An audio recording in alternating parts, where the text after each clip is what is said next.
fair maiden. I glance at his paper and grin. Writing poetry on the go, huh? And on paper, no less. He's always thinking in verse, and he thinks paper makes him look more legitimate, Corinne says. He's even been known to write on his body if no paper presents itself. One time I caught him scribbling a sonnet on his thigh in marker. Whit's still looking down at his paper, pen in mouth. It was the only thing around. A poet's got to do what a poet's got to do. Can't you just use your e-glass? I ask. Whit rolls his eyes and makes a face like I just suggested he wear tin foil as clothing. Did the great poets of old create masterpieces with an e-glass? I think not. Corinne chuckles. Whit is a traditionalist with his writing. If he could find one of those ancient typewriter things that still worked, he'd use one.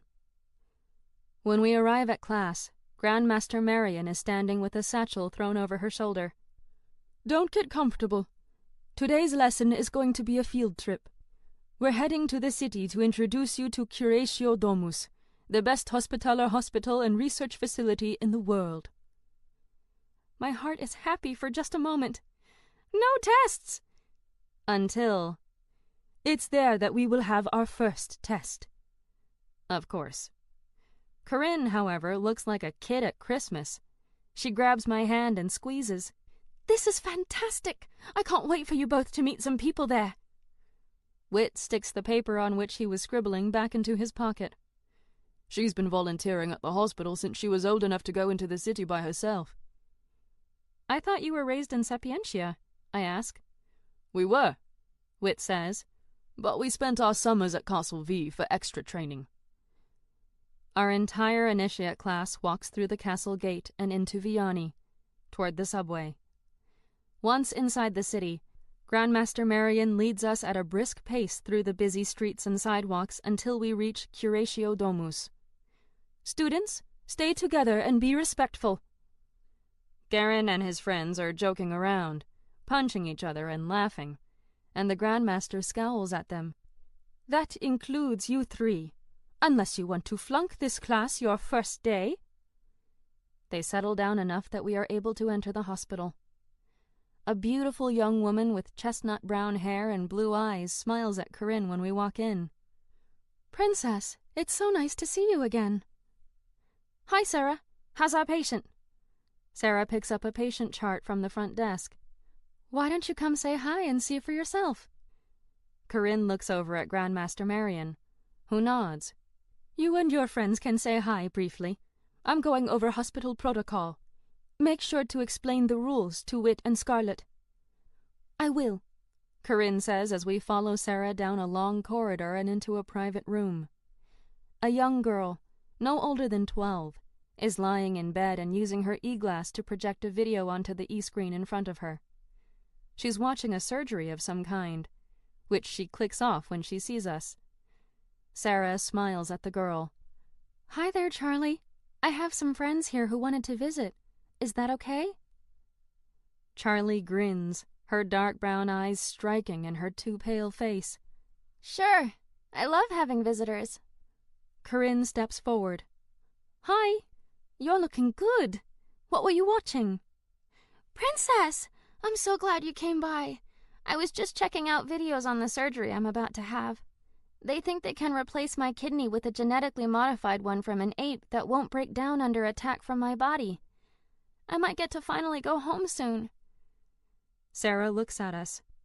Charlene, or Charlie, has stage 4M chronic kidney failure, a new mutation of kidney disease where her body attacks her kidneys and destroys them.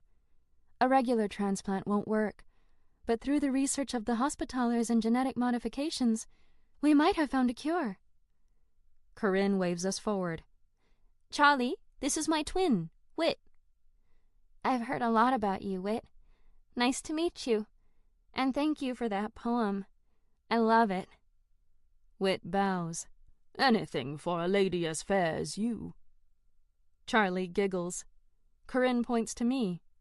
And this is Scarlet, a new friend of ours. It's nice to meet you, Charlie. You too, she says. I like your eyes. I smile. I like yours too. They remind me of chocolate. We chat with her for a few more minutes, and then leave to catch up with our group as Corinne explains the protocol. We spend some time touring the hospital, including the labs where much of the genetic research is done. I don't know how I feel about it all, but I have to admit the facility is impressive, and they accept all kinds of patients, Zens, plebes, and Pats. The hospital is funded by the orders, Grandmaster Marion says, and is open to all, regardless of income or social class. No one has to pay to be treated here.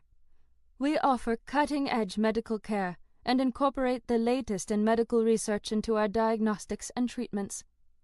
I think of all those sick and dying back home. We could have used a place like this. We head down a long, narrow hall and stop before a door with a restricted sign on it. Here's where you will have your first test. Are you ready?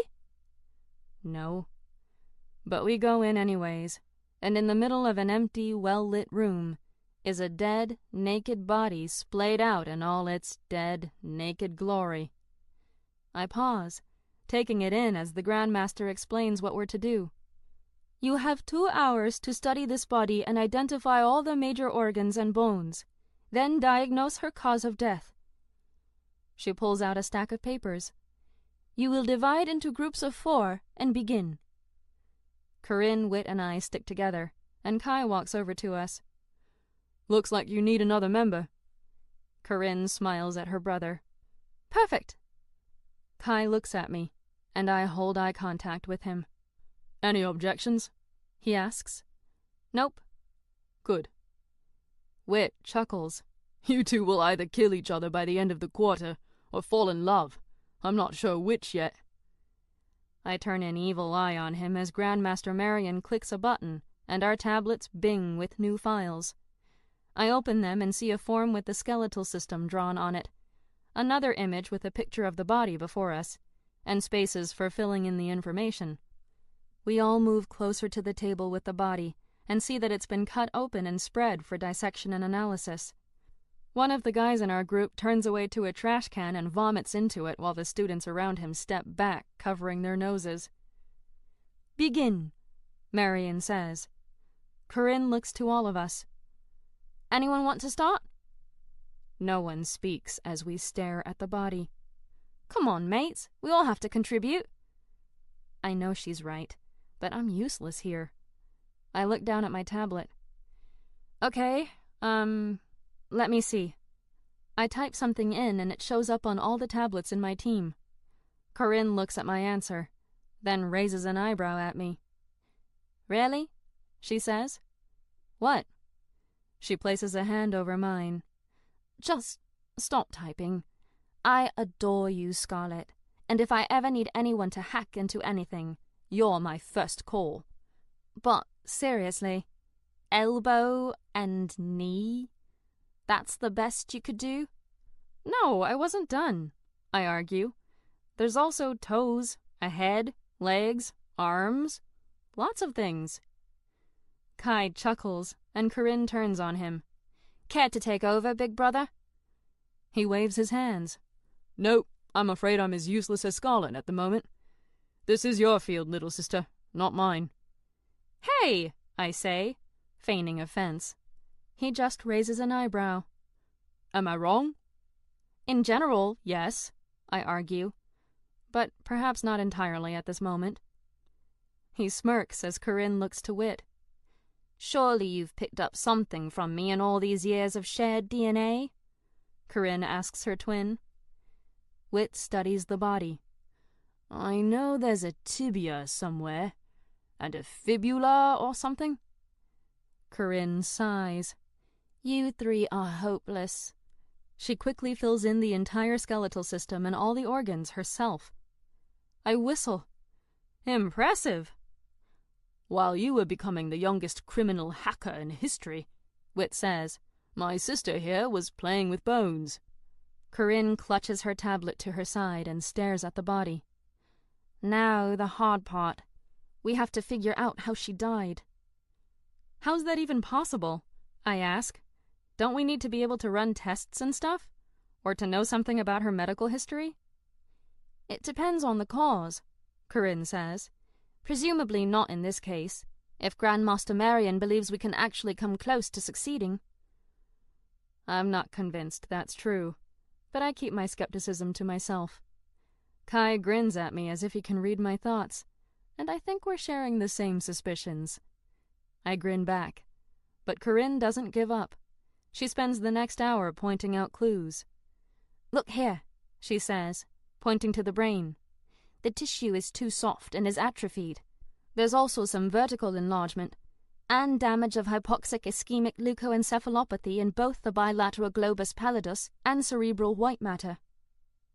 I just nod, because I have no idea what she's talking about. In fact, I'm pretty sure she's just making words up at this point. But she's getting animated as our time approaches. I think I know what killed this poor woman, Corinne says at last. She types up notes in her tablet and draws some expertly rendered pictures of small parts of the brain in exquisite detail. The Grandmaster comes to sync with our tablets so she can check our work. She studies our answers, then looks up at us with a raised eyebrow. I'm not even going to ask who came up with this. She looks at Corinne. So your diagnosis is? Acute carbon monoxide poisoning after a long-term vegetative state, Corinne says with confidence. That's very impressive, Princess. You do realize it's extremely difficult to make this diagnosis from an autopsy alone. Corinne beams. Am I right? The teacher nods. You are. You have a real future in our order, she says. The Grandmaster glances at me. As for the rest of you, I really hope you have a different order picked for your future. And you'd better hope the princess is always around when you need her. Wit sighs dramatically as she walks off. If only there were an order devoted to the preservation of poetic imagery and language. That would surely be my calling. I tug at Wit's arm. That's enough, Shakespeare. Let's get out of here. I need some fresh air that's not tainted with the aroma of formaldehyde. The chemical stench still singes my nose hairs as my mind fades into the land of sleep. A voice shakes me out of the almost dream I'm reaching for. Scarlet, wake up! Time to study! I roll over, closing my eyes tighter. Nox purrs and shifts his body to lay over my neck. Scarlet isn't here right now, I mumble. Leave a message after the beep. Beep. Corinne chuckles. So not a morning person or a night person. Got it. You're one of those mid-afternoon people. I sit up reluctantly and rub my eyes. No, I'm just not a never-sleep-at-all person. She grabs my hand and pulls me from the bed. Come on, the guys are waiting for us. We're going to study in the library tonight. Okay, fine. Just let me get my stuff. I stick my e-glass on my ear and Evie comes to life. Hello, Scarlet. You have a message from Zoran. I sigh. Okay, show me. A text appears. You coming tonight? Z. I reply. Nope. Homework. He replies immediately. Sad face. I laugh out loud. I'm trying to imagine the big, tough Nephilim using emoticons. It's hard to picture. Corinne looks up from stuffing her pack. What's so funny? Just something Evie said. You have an unusual relationship with your AI. You must have done a lot of customization. I nod. Yes, I did. I guess when you grow up a homeschooled computer geek in the middle of nowhere, you make your own friends. Literally. She laughs, but it's a sad kind of laugh. You had Jax, though, right? I frown. I suppose I did. We grab our bags and head out to meet the guys. I feel sad for you, she says. I can't imagine growing up not knowing about any of this, and then finding out the way you did. I'm sorry. I shrug. Thanks. It's hard, but I try not to think about it too much. I don't really have the luxury of grieving for everything I've lost. She tugs at a stray blue hair. Grief doesn't go away, Scarlet. don't shut it out for too long. It'll come back and bite you when you least expect it. She sounds like she's speaking from experience, but Wit jogs up to us and throws an arm around me before I can respond. "How are the two most beautiful women in all the land doing this fine evening?" he asks. "Sleepy," I say. "To sleep is to let in the dreams of the gods," he says. "Then this studying is keeping me from my divine destiny," I retort. Kai catches up with us as we head to the library. "What lessons should we work on first?" "I don't know why we have to do this tonight," I say. "None of it's due until Wednesday." "You don't think our classes tomorrow will have work for us too?" Corinne asks. "Oh, right."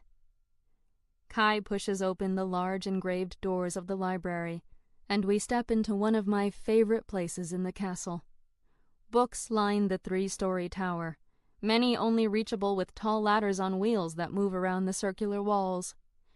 There are wooden tables and overstuffed chairs spread throughout the library for studying and reading. We make our way to a large table in the middle and lay our tablets down. Most of our assigned books are electronic, but there are books stored here that haven't been scanned. And there's something comforting about being surrounded by actual physical books. It makes me think of home. The librarian smiles when she sees us, adjusting her glasses. "Scarlet, it's good to see you again. Still researching for your project?" I smile self-consciously. "No, just here to study with my friends." "How did your first day of class go?" She walks over to us, her blue dress loose around her slight frame. She has large brown eyes, fading brown hair, and a small nose on which her thick black glasses sit. "They were okay, except law. Ragathon doesn't like me. Not sure he likes anyone." She smiles with sympathy. "He can be a hard man to warm up to, but I'm sure it'll get easier as the year goes on. Let me know if you kids need anything." She walks away, and all 3 of my friends look at me strangely. "What?" I ask. "You seem to come here a lot," Corinne says. "It's been pretty quiet here the last few weeks, so I thought I'd get caught up on my politics." Wit gestures to the librarian. "You do know that's Ragathon's wife, right?" My jaw drops. "No, I didn't! Oh man, I'm such a biter! I can't believe I complained about her husband to her face." Kai shrugs. "She's probably used to it. I love my uncle, but he isn't always the easiest for others to get along with." I sink into my seat. Let's just get this over with. I do need some sleep tonight if we're expected to do another before dawn PT. We all open our books and dive in, but after a few moments I look up. "Hey, is there another section to this library? Somewhere they keep books they don't want students reading?" "You mean aside from the restricted section you hacked in class today?"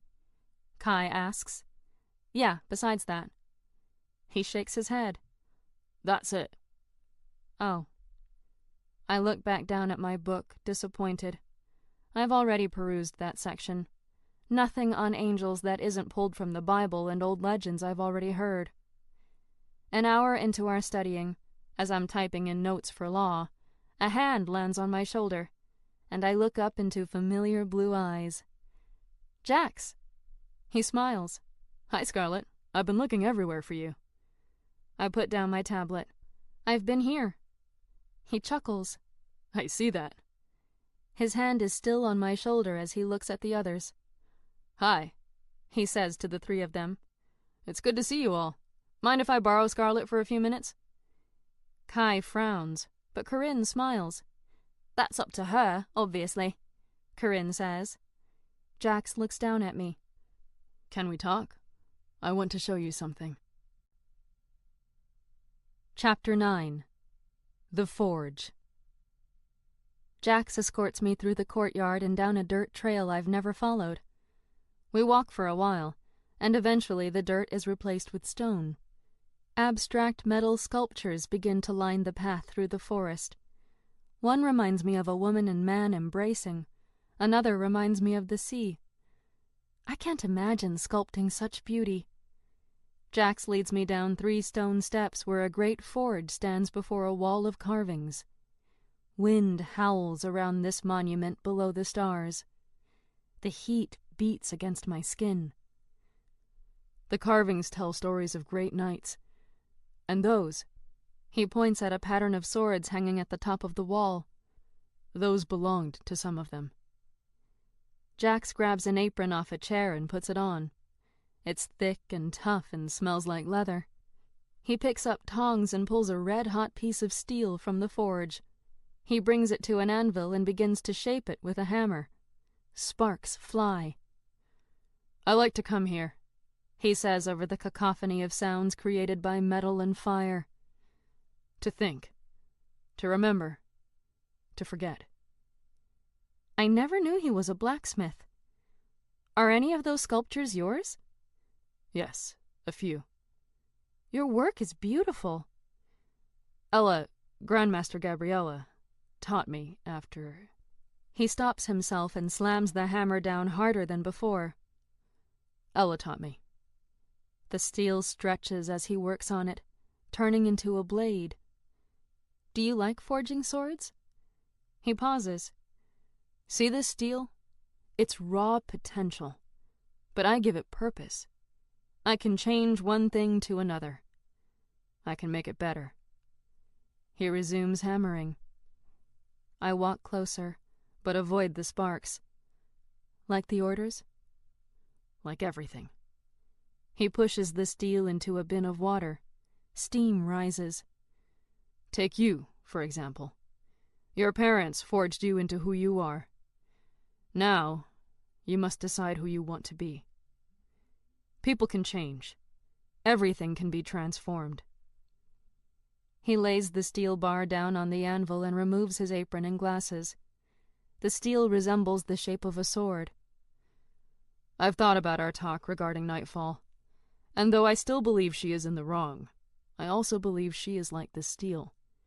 She has raw potential, and if she can find the right purpose, she can do great things.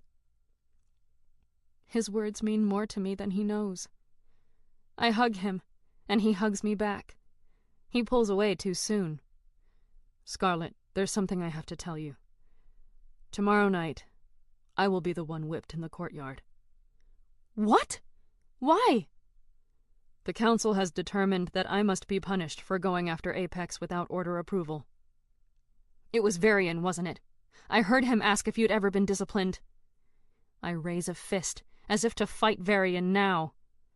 Jax lowers my hand. I don't know if it was Varian, but it's what the council has decided. I will accept the necessary punishment. He looks so calm, almost happy. I ball my fists. This isn't just, or right. You did what you had to do, what was lawful, to save innocent lives. But, I don't know, maybe you shouldn't have involved yourself. Maybe it wasn't worth it.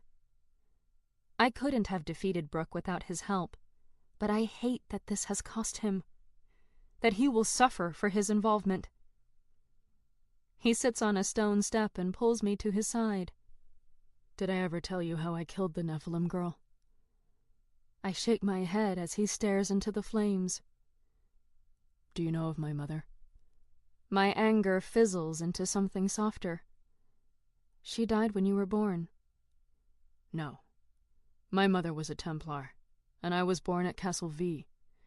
When my father was assigned to watch over your family, it was decided that I'd go with him, so that I could have a normal life, so I wouldn't grow up surrounded by battle and death.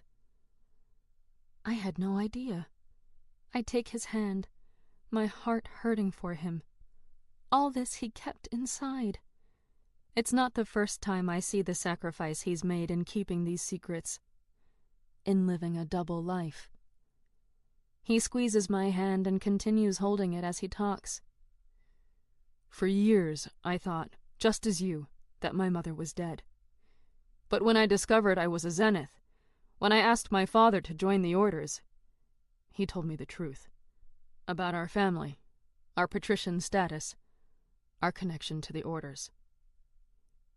It takes him a moment to speak again.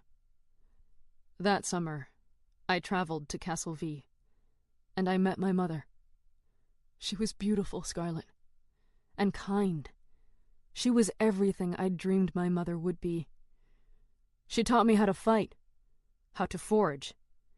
She taught me what it meant to be a knight, how to do the right thing, no matter the cost. A bead of sweat runs down my forehead as flames from the forge heat up the air around us. I ignore the discomfort and focus on Jax. When I was 16, my mother and I were stationed at a Templar control center. It was a secret location, where Templars could receive and give orders. I was there to observe and learn. It was supposed to be safe from the violence of the war. They wouldn't have let me be there if they didn't think it was secure. But we were ambushed. Someone betrayed us. He squeezes my hand harder, his face a mask of grief and anger. My mother killed 2 Nephilim while I disarmed a Zenith. We thought it was over. And then I saw her. I still remember her face. The long black hair. The cold blue eyes. She looked a year younger than me. I could have stopped her. I should have stopped her. But I didn't. His voice hitches and turns gravelly, almost a whisper, as he continues. The girl charged my mother from behind, and she slit my mother's throat. A tear trickles down his cheek.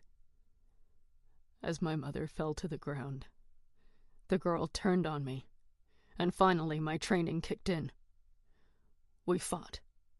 I kicked her, and her body fell back, impaling itself on a spear stuck in the wall behind her. It tore through her heart, killing her. I ran to my mother, to hold her, to tell her she'd be fine. But she was already gone. He turns his face to look at me now, his eyes so full of sorrow. I was the only one left alive. The Orders contacted my e-glass. They said someone was fleeing the area through the woods, possibly the traitor, and I was to terminate them. So I followed. He pauses, and I just hold his hand tighter, waiting for him to finish, knowing there's something more, something even worse. I caught him, Jax whispers. The traitor. It was my father. I suck in a breath, shock stabbing my chest like a knife. Mr. Lux? A traitor? I feel the weight of Jax's pain, his hurt. Mr. Lux was family. I can't imagine being in Jax's position, having to face that kind of betrayal. I asked him why, Jax says as he gazes back into the flames. He tried to explain. He never believed the Nephilim were evil. The war was pointless. He'd been helping end it. I told him my mother was dead because of him. He told me he didn't know. Didn't know we were at the control center. But how could I trust a traitor? He looks back at me again, his eyes pleading for understanding, for absolution, for forgiveness. I had to kill him. For the Orders. For my mother. For me. He drops his chin to his chest, his eyes closing. And so I did. My heart breaks as I reach for him, wrapping my arms around his shoulders as he leans against my shoulder and cries. I think back to that time, to seeing him beat up in the hospital, his heart broken from the loss of his father. The pain behind his eyes I assumed was because of the car accident.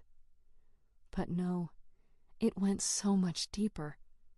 It was so much more horrible. He'd lost both his parents then. He'd been forced to kill his father. And he couldn't tell me. My parents couldn't tell me. I let him grieve alone, never knowing the full weight of his pain. Jax, when you moved in with us, when you lost him... He squeezes my hand. I wanted to tell you, but the orders wouldn't let me. It killed me, keeping it from you. But you... He looks into my eyes. You helped me heal. You brought me back to life. Your love, your light, your laughter, and your hope. You helped me heal more than you can know. Tears stream down my face.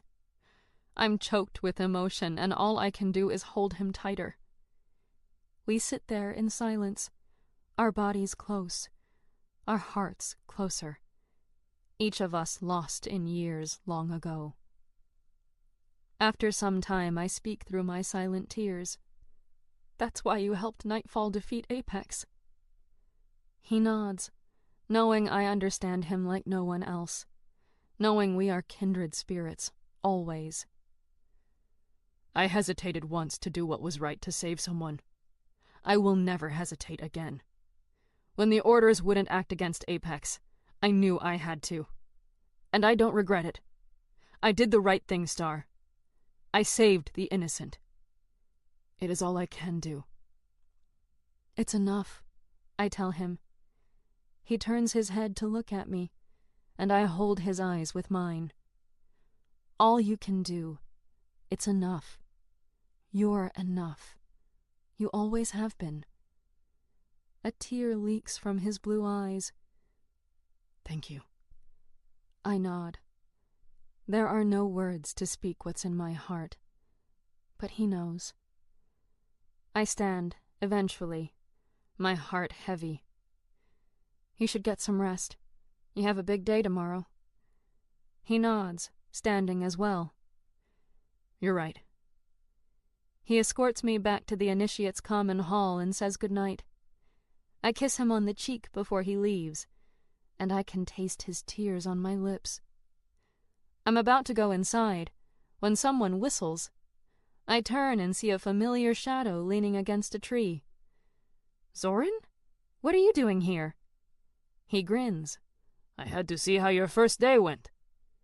I run up to him and quiet my voice. And what if someone recognizes you? Only a few know my face. For most, I'm just someone who lives and works on the island. So, how was it? I cross my arms, my mind still full of the past. It was okay. Some bad, some good. Varian teaches my combat class. His eyes squint with concern. Scarlet, do not train with him. Why not? He hasn't recognized me. This is my chance to study him, to learn his weaknesses. It's also your chance to eliminate him. His eyes grow dark. Use your power to kill him. The thought has crossed my mind. I push it away. No, if I kill him, someone else will take his place. Then when do I stop? When the orders are destroyed. I scowl. I can't walk around grabbing people and ordering them to suicide. Someone will notice. Zoran sighs. You know, before this is over, more people will die. You can't save everyone. He speaks a truth I've refused to face. I don't want anyone to die at my hands. I keep my resolve. I will not kill Varian. I will learn from him. And one day, I will surpass you both. I turn and march for the door. And once you have, says Zoran, what will you do? I glare at him. I will advance to a knight of the first, and I will build an army. I will turn the orders against each other, and I will crush them. Chapter 10. Day 2. It's a gray day, full of clouds and wind with a light rain spatter. The dirt under my feet has turned to a slimy mud, and my clothes are sticking to my body as I swing my sword against an invisible enemy, practicing the attack and defense drill Jax just showed us. You're improving, Scarlet, Jax says as he makes his way around the arena. He puts a hand under my elbow and moves it up. Good. Keep working on your form. You don't want to leave yourself open for attack. Okay, I say. I was up all night thinking about what Jax told me about his family. We need more time together. More time to talk and just be. But today we're back to our roles, and Varian has a meeting this morning, which means Jax is in charge of combat. Which makes me his student, not his best friend. So we keep it professional. He goes through the morning casually, like he's not about to be whipped for doing the right thing. I wish I could help him somehow. Jax walks across the arena to help Lana on her thrust. His back is turned to me, and he's out of earshot when Garen and his friends surround me. You may fool everyone here, Garen says, but I know you're just a rich brat who bought her way into a spot that should have gone to someone more deserving. They all have their swords out, and while I know they won't attack me with everyone here, my heart still beats a little faster. I heard about your sister, and I'm sorry. I had no idea, but you need to back off and knock that chip off your shoulder. He growls and moves closer, pushing me back against his sidekick Bartholomew, who uses his elbow to knock me forward. I rub between my shoulder blades where I'm sure a nice bruise is forming thanks to Bart. I'm debating about whether to use my powers, call Jax, or do something else, when Kai pushes Garen away and stands in front of me. Back off, Garen. You know as well as I do Scarlet had nothing to do with your sister's rejection. If you have a problem, take it up with the council. He sticks a finger in Garen's chest and pokes hard. But leave Scarlet alone. Bart looks over at Jax, and back to Garen. Let's go, dude. My parents will kill me if I get in trouble in the first week. Garen glares at Kai and me. This isn't over. They walk away, and I turn to Kai.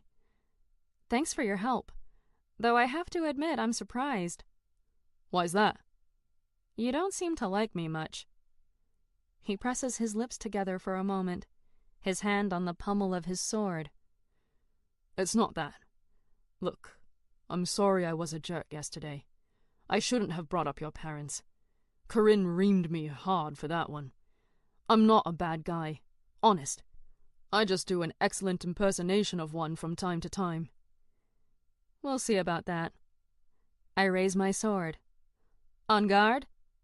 He grins and raises his. On guard. We're standing, not in a classroom, but in the vast park near the arena. My name is Grandmaster Ella, or Gabriella, if you prefer to be more formal. I'm the head of the Teutonic Order, and I'll be teaching your survival class this year. Today's lesson is going to test your tracking skills. The Grandmaster paces in front of us in her white Teutonic robes, her blonde hair pulled back in a tight bun. She's younger than the other Grandmasters, but no less impressive.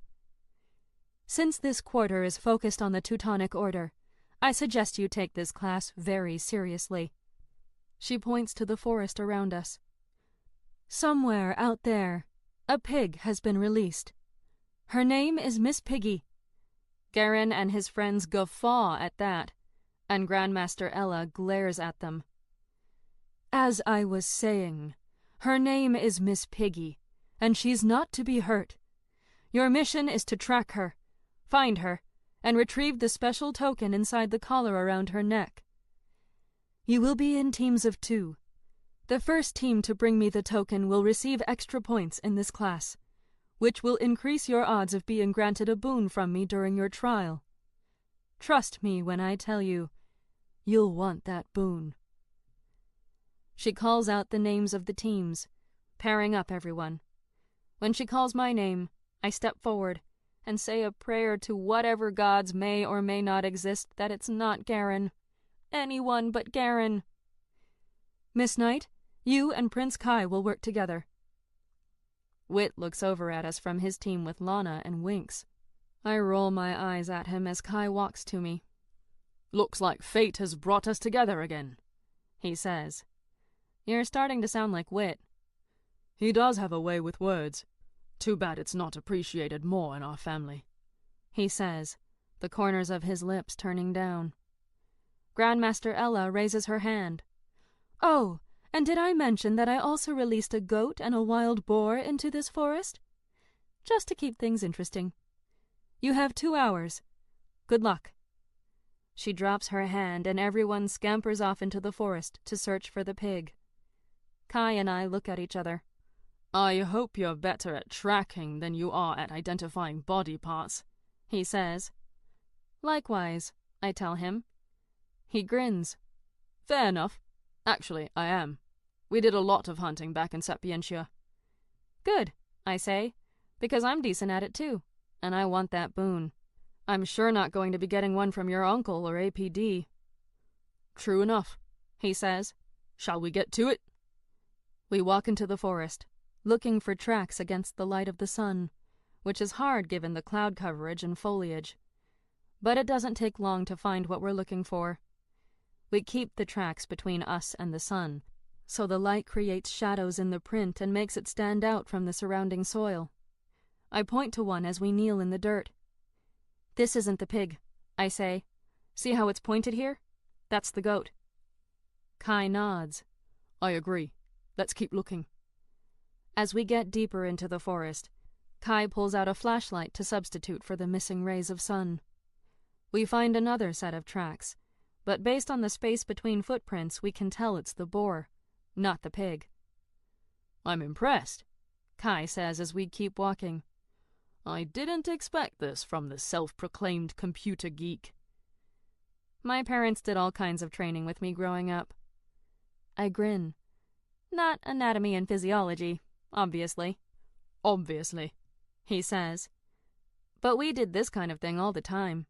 I may know my way around a computer, but I'm still a Montana girl at heart. He nudges me with his shoulder. "You're full of surprises." I look up at him. "So are you, Prince Kai of the House of Ravens." He rolls his eyes. "Please don't call me that." "I can't imagine life as royalty," I say. "I know you think I grew up with all these connections, but I didn't know anything about my parents' involvement in this world until a few weeks ago. I grew up a plebe in a relatively normal life." His purple eyes soften as he looks at me. "I'm a real jerk, I know." He turns away as we climb over a fallen tree. "My father brings out the best in me, obviously." "Obviously," I agree. I look down just in time to catch the light of the sun as it lands on another track. "Kai, check it out. I think we found Miss Piggy." He crouches next to me, our legs pressed together. "I think you're right." We follow those tracks through the forest until we find the pig happily sunning in the one open spot in the forest. She's very pink, with coarse hair over her body that looks clean. We approach slowly, and she doesn't shy away, but instead walks toward us as if we might have a treat for her. I pull out a marshmallow I pocketed during breakfast and hold it out for her. Kai smirks at me. "You keep marshmallows in your pocket?" "Sometimes," I say. "Doesn't everybody?" He just shakes his head. But my marshmallow works. Miss Piggy comes over to us, her snout teasing out the air until she lands at my hand, eagerly munching up the white treat. Kai slips the collar off of her and pulls out a golden token with the Teutonic symbol on it. "Got it!" Miss Piggy finishes her treat and trots away as we stand. "That wasn't so hard," I say. "We make a good team," Kai admits. Something rustles in the bushes around us, and Garen and Bart pop out. "That's our token, and you're going to give it to us," Garen growls. Kai and I look at each other and smile. We both silently agree we are not going to give it to them. Bart puffs his chest. "What are you smiling at?" "Just an inside joke," I say. "And I'm sorry to disappoint, boys, but we aren't giving up the token." Kai looks at me. "Are we really sorry, though?" I cock my head as if considering. "No, you're right. We're not really sorry. We got here first. That's the rule." Kai waves his hands at Garen as if shooing away a fly. You heard the lady. Move along. We have a token to deliver. Garen raises his fist menacingly at Kai, but my partner doesn't look worried. I prepare to use my strength on Bart, if needed, but he looks less than excited about fighting. Pure man, we shouldn't, Bart says. You know Jax will kill you if you hurt her. Garen throws his friend a disapproving look. Shut up! It's true, Bart says. Just let it go. There are other ways to earn a boon. Kai and I don't stick around to listen to them bicker, and instead cut through the forest to find Grandmaster Ella. On the way, Kai looks over to me. So, you and Jax? What about me and Jax? He shrugs. Never mind. None of my business. During lunch, a group of people gathers around a circle of sand, watching as Prince Jeden of Sweden and a woman spar. I recognize the woman. She's wearing red and silver armor with an eye across her chest. She is the Seeker. Kira. The initiate lands a few punches. Drop your guard again and find yourself in the dirt, says Kira. Jeden raises his defenses. He strikes again.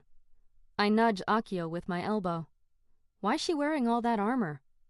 She practice the same way she fight on battlefield, he says in his stilted accent. Jeden strikes again, but lowers his guard. Kira grabs his arm in a hold and knocks him to the ground with her leg. And you're dead, soldier. She addresses the crowd. Someone care to show me something new? No one responds. She snickers. I thought not. She acts as if initiates are below her. It angers me. You fought well, I say, if you consider beating someone with no training fighting. Murmurs spread through the crowd. A few initiates sneer at me. They think I'm being arrogant. But I'm being smart. This is an opportunity to make friends. Kira chuckles. I study my nails, not giving her my full attention. And I pause for dramatic effect. You made 3 mistakes. The Seeker raises an eyebrow and faces me. Her green eyes are piercing against her pale skin and black hair. Corinne was right, I realize. She is beautiful. She holds out her hand. Please inform us, great initiate. What were these mistakes? You favored your left leg. Your kicks left you vulnerable. Kira nods. Also, though you told Jeden to hold up his guard, you dropped your own twice. Murmurs of agreement travel through the crowd. Jeden meets my eyes, nodding. Perhaps he will be an ally now. And finally, I say, you turned your back to him. A soldier with his back turned to the enemy is a dead soldier. I shrug. Before you seek to criticize others, perhaps you should criticize yourself. Someone in the crowd gasps. And do you criticize yourself, initiate? Asks the Seeker. I do, I say. Every day. The crowd grows silent. Then why don't you enter the ring? Everyone stares at me. I can't back down. I can't show weakness. I lay my pack on the ground, walk up the small hill and enter the ring. Akio wishes me good luck. Kira and I begin to circle each other. I throw a few jabs to assess her reaction. She backs away often, keeping herself out of reach, but she doesn't reposition properly. Her stance is off balance. If I can close the gap, I can hit her. Kira strikes at my head. I block. She backs away. As expected. Now is my chance. I dash forward, and Kira's foot crashes into my skull. I collapse on the sand, my head pounding, my vision fuzzy. People chuckle, others wince in mock pain. Kira grabs my head, shoving it down until I can taste sand on my tongue. She whispers in my ear. I had 5 weaknesses, not 3. I didn't hold my guard, so he could practice delivering a blow. I didn't reposition, so he could attempt to knock me down. I taught him a lesson. Now here's yours. You are weaker than I, initiate. Don't act otherwise unless you're prepared. Leave her alone. It's Jax. He stands near the hill, though it's hard to see him through the blinding sun with my face shoved into the dirt. Kira pushes off my head and stands up, facing him. Her lesson is over. Would you like a turn in the ring? I defeated you in the tournament 2 days ago. You're not ready. With swords, you can't match me in hand to hand. Perhaps one day we'll see, but not today. I managed to crawl to my knees, cradling my head. It feels primed to explode. Kira smiles at me.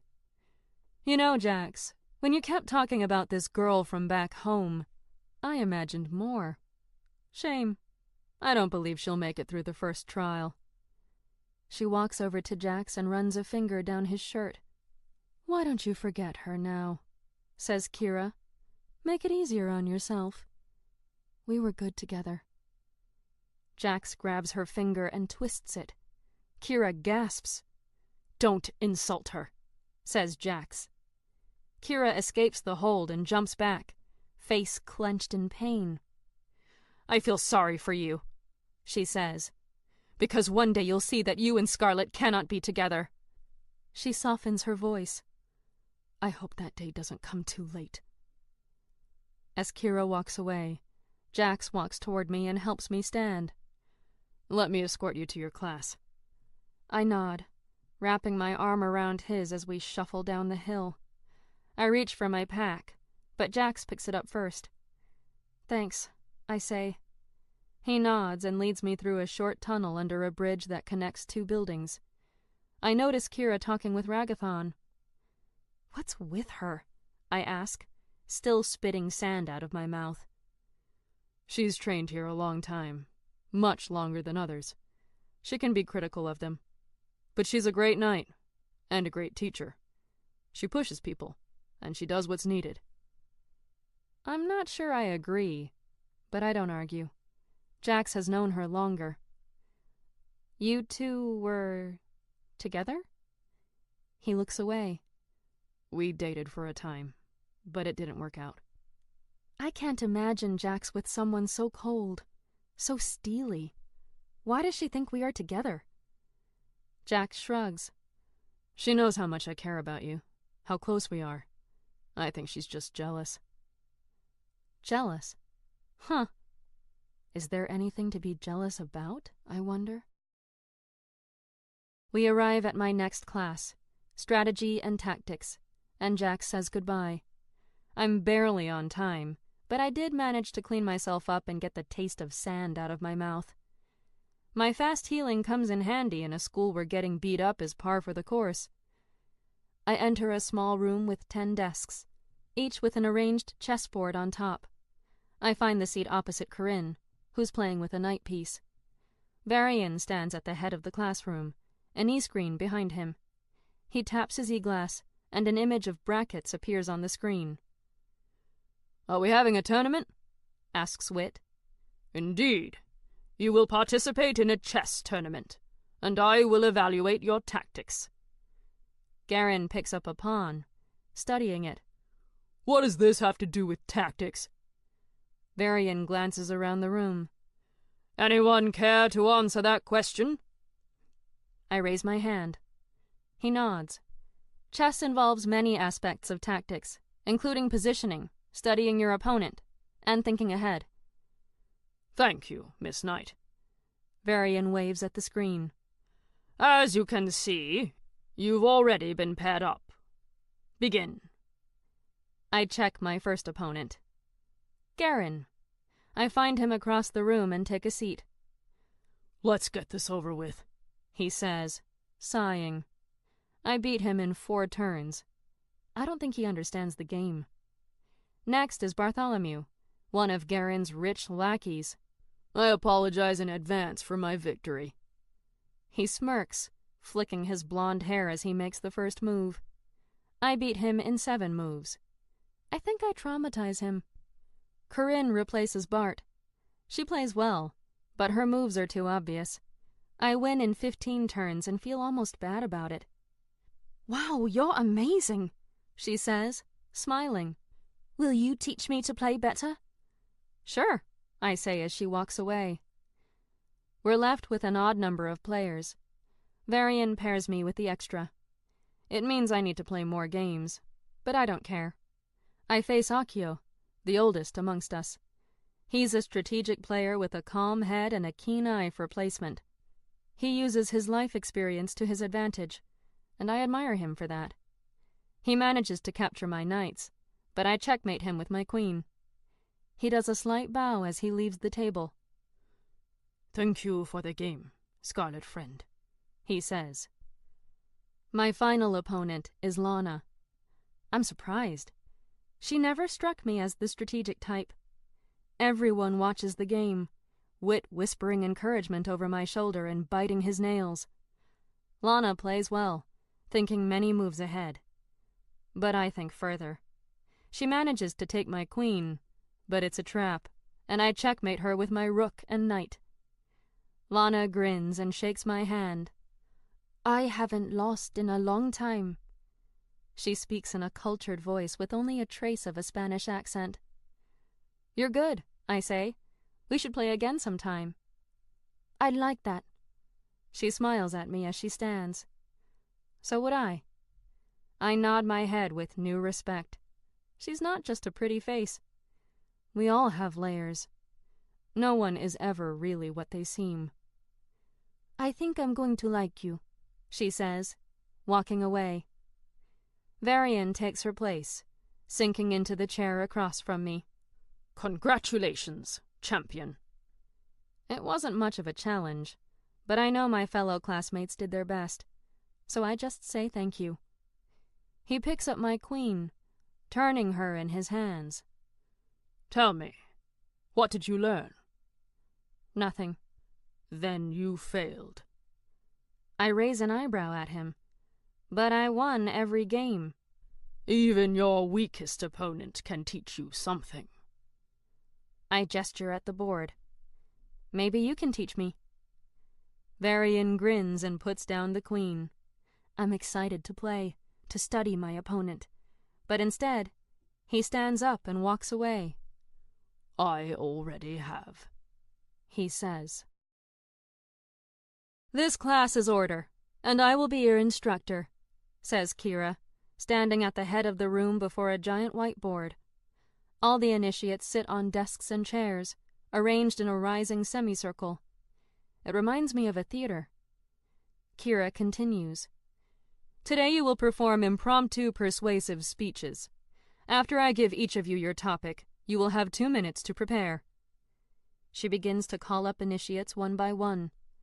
The topics are difficult, and, to my surprise, oppose four-order philosophies. Lana is asked to argue for the abolishment of royalty. Garen is asked to defend the terrorist group, the Red Eagles. Everyone does well. Finally, only Corinne, Wit, and I are left. Kira calls upon Wit first and announces his topic. "Why should Nyx have won the war?"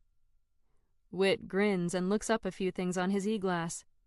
With a minute of prep time left, he declares he is ready. Wit's speech is eloquent and brilliant. He paints Nyx as a war hero, a man to be idolized and revered, and by the end, I feel as if I'd follow Nyx into any battle, no matter the cause. As Wit performs his closing line and bows, half the class applauds. Corinne and I give a standing ovation. Next is Corinne, who is tasked with defending the usefulness of the United Front Initiative, UFI. She does a better job than I would, citing their stellar management of transportation and construction. They are not the Four Orders. They are not powerful. But they handle the little things, and the little things can be very important. Of course, what Corinne doesn't mention is that the Four Orders could probably do better. As Corinne wraps up, Wit and I clap. She takes her seat, and Kira calls out, "Next." I stand, realizing I'm the last person. Kira smirks. "Ah, Miss Knight. Your topic." She rubs her chin and then smiles. Why must zeniths be regulated? The first topic to coincide with order values. She wants to anger me. She knows Jax is zenith, and I haven't kept my sympathy to their kind a secret. I don't let her aggravate me, though. I stay calm as I consider my speech. I'm outlining my conclusion when she says it's time. I walk up to the podium and address the class. Zeniths can be dangerous. They are born with great abilities, but no training. In order to keep everyone safe, zeniths have different rules and different laws. Unfortunately, most of these laws are focused not on safety, but on power and segregation. The government says that zeniths are less than human, that they should be feared and need to be controlled. This is not true, and it is this mentality that breeds hate and discrimination. I pause a moment, considering my next words. However, if all zeniths can be taught control over their abilities, and humans taught that zeniths can be trusted, then the mistreatment could end. It could— Scarlet. Kira raises her hand. You're drifting off topic. Sorry. I focus less on zenith mistreatment and more on how a safer world can be accomplished. Right now, zeniths face two choices: live a life of limited rights, or join the military. For many, none of these paths are ideal. If zeniths, at a young age, could be allowed and encouraged to master their powers, most of them could pursue a variety of careers. Some could become performers or builders. Others could manage banks. With the proper training, zeniths would be as safe as humans. They should be treated as humans. Scarlet, says Kira, interrupting again. Focus more on why zeniths should be regulated, not how the regulation should be different. I try to refocus. This isn't going well. My hands are starting to sweat, and I wipe them on my robes. As I said, without training, zeniths can be dangerous. But so can humans. We must all be taught what is right and wrong. There is no reason why zeniths and humans must have different laws. Scarlet, says Kira, what's your topic?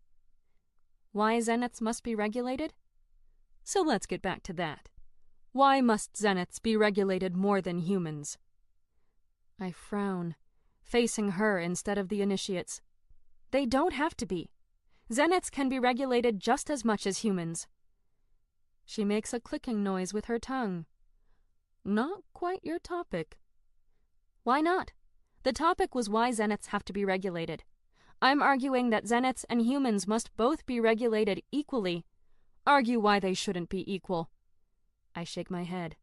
I won't do that. I'm your teacher. I'm telling you to do it. I won't. Kira yells, pointing at me. How can you hope to convince someone else to see your point of view if you can't see theirs? I yell back. I do see their point of view. Then argue for it. Convince me. I slam my fist on the podium. No! I don't know if my answer is right, but I know unequal regulation is wrong. Whispers spread through the classroom. Garen and Bart chuckle. Kira snaps at them. Do not mock her. Learn from her. Scarlet demonstrates something you have all failed to show. I stifle a gasp, startled that Kira would defend me. Garen and Bart bow their heads and mumble apologies. Kira turns to me and nods, and I feel like perhaps I was doing well all along. Perhaps she was challenging me to think of my topic in new ways. The seeker begins to pace around the classroom, studying everyone's face. You have all spoken on behalf of an idea today. How many of you truly believed in your own argument? I'm the only one who raises my hand. Some drop their eyes as Kira passes. After she has walked around the classroom, she stops before the board and gestures at me. Scarlet did not compromise her ideals. She did not give voice to what she thinks is lies. If you ever become knights, I hope you are not as easily swayed as you were today. Yaden raises his hand, and Kira motions for him to speak. But don't we have to listen to our superiors? He asks. Why? Because we have to. Did you have to come here, Yaden? He grins with charm. A prince has responsibilities. And you have to fulfill them? Of course. Why? Because. Okay. He nods, understandingly. I suppose I didn't have to come here. Kira smiles. Do not blindly follow orders. Ask why and ponder. She glances at me. Ask why and ponder. And she begins to pace again, but this time there is real passion behind her voice. There have been many leaders who would weave words to convince others. I will not mention them all, for you know what they have done. Saved their countries, liberated slaves, killed thousands because they were different. They did not succeed because they were strong. They succeeded because they could inspire, and because they could not be dissuaded. So learn to master language and debate, and do not fall prey to its silver tongue. She begins to type into her tablet, and the word ethics appears on the e-screen. She points at it. But then, of course, who do we follow? Who is right? Who is wrong? She pauses, letting the question sink in. Everyone is focused on her. And so, we arrive at our first lesson. Everyone is the hero of their own story. Everyone believes their way is right. The e-screen fills with more of her ideas as she types and we take notes. And I develop a genuine respect for Kira, and a better understanding of why Jax would have been attracted to her. I might learn something from the Seeker after all. Chapter 11. The Whipping. I've been trying all day not to think of Jax or what he's about to endure tonight. He swore me to secrecy, so I can't even tell my friends. No one's supposed to know who's being whipped until it happens. I think this place likes to keep secrets just for the sake of keeping them half the time. As we leave Order and walk to dinner, I look for something to distract my increasingly anxious thoughts. We pass the courtyard on our way to the dining hall, and I see Kira training with her sword, doing katas I recognize from Jax. What do you know about her? I ask, looking at Kira. She's an enigma to me still. She's an orphan, Wit says. She was raised here and is bloody focused on her training. It's all she really has, Corinne says. It's kind of sad. I'm melancholy as we go through the line to get our food. I sit with them, picking at another uneaten salad as I sip my life force. I have to do a better job at eating human food or my friends will start to worry. My mind is wandering when Wit nudges me. You look distant. What's going on in that beautiful head of yours? Kai is also looking at me from across the table, a small frown on his face. I'm just thinking about stuff. I'm not feeling well. Tired, I think. I stand and pick up my tray. I think I'm going to get some rest before tonight. I'll meet you all later. Do you want me to come with you? Corinne asks. No, I'm good. I'll see you soon. I head to my room as quickly as I can and collapse on my bed. Nox jumps onto my chest and curls into a warm, purring ball of fur. I close my eyes, squeezing out a renegade tear. I don't want to see Jax whipped tonight. But I don't want him to go through that punishment without my support, either. This makes me sick, that we do this to each other, that these kinds of punishments even exist. There's a knock at my door, and I groan. Scarlet's not here right now.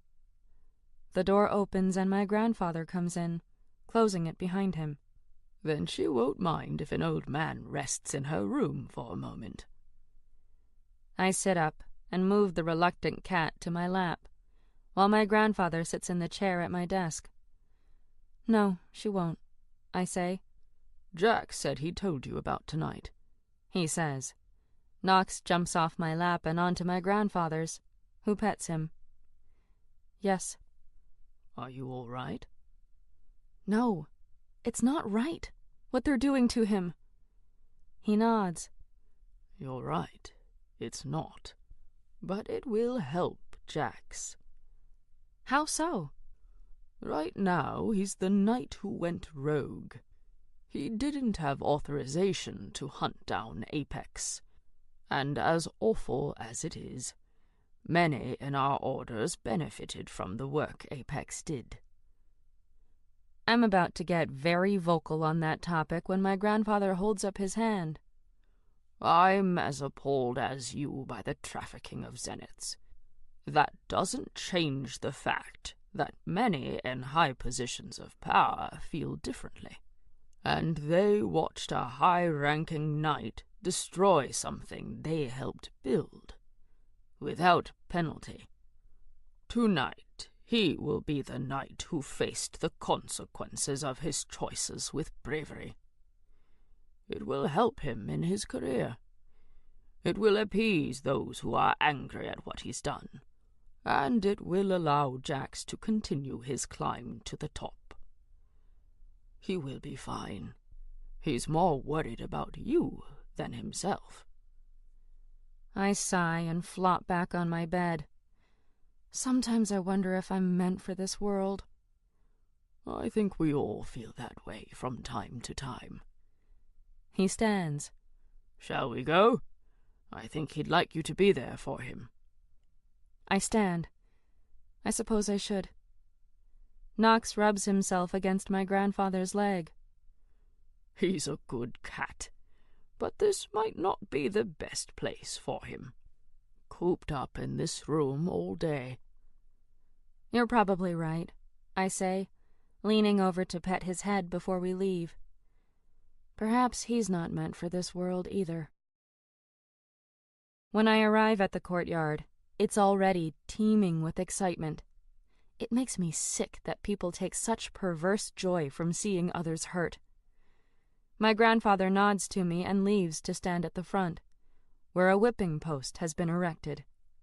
Large e-screens have been placed to hover over us, broadcasting everything live as a team of order reporters cover the story. The council members are standing in a semicircle behind the post, as Jax is escorted out by an Inquisition officer. He's got a robe on, which he drops to the floor. He's wearing only a pair of jeans, and his muscles flex as the officer ties his arms to the post. His eyes search the crowd, and when he finds me, I hold his gaze, willing myself not to avert my eyes no matter what happens. He gives me a small smile, and I try to smile back. "I'm here, Jax." I feel a hand on my arm, and Corinne and Whit flank me. "You knew?" Corinne asks. I nod without breaking eye contact with Jax. She slips a hand into mine, and Whit takes my other hand. Their support means so much. I'm not alone in this. Jax isn't alone in this. There's so much noise. From the people, from the television, from the reporters. I want to scream at everyone to shut up. Instead, I tune them out and just connect with my best friend. Ragathon steps up with a whip in hand. I hate him. So much. He's enjoying this, and that makes my blood boil. I want to unleash my wings and fly up to him and... I squeeze Whit and Corinne's hands and take a deep breath. I promised Jax I wouldn't do anything stupid. And I won't. When the first lash lands on his back, splitting his skin, tearing through tissue, I sway from sudden dizziness. Jax doesn't scream. He doesn't cry. He just keeps looking at me. And so I don't cry or scream either. If he can be strong, so can I. Another lash of the whip. More blood. More pain. The cameras zoom in on his back, and I feel vomit rise in my throat. On one of the screens, the image breaks into two as they continue the live coverage while showing Jax fighting Apex. I'm there, beside him, as nightfall. When that scene finishes, the e-screen reverts to the live feed of Jax being whipped. Ragathon seems to be getting angrier and angrier as he whips Jax, his punishment more cruel with each lash. I think he wants Jax to give in, to cry, to scream, to acknowledge the pain, to give Ragathon that sense of power. But he doesn't. It's becoming too much. I have to stop it. I break eye contact to look at my grandfather. But it isn't the Chancellor who steps in. It's Master Varian who rips the whip from his brother's hand. Ragathon looks ready to murder him. But Varian announces that Jax has accepted his punishment with the bravery of a true knight. I hear respect in his words. Admiration. I can finally breathe again as they untie Jax. With his first step, he stumbles, his back in shreds.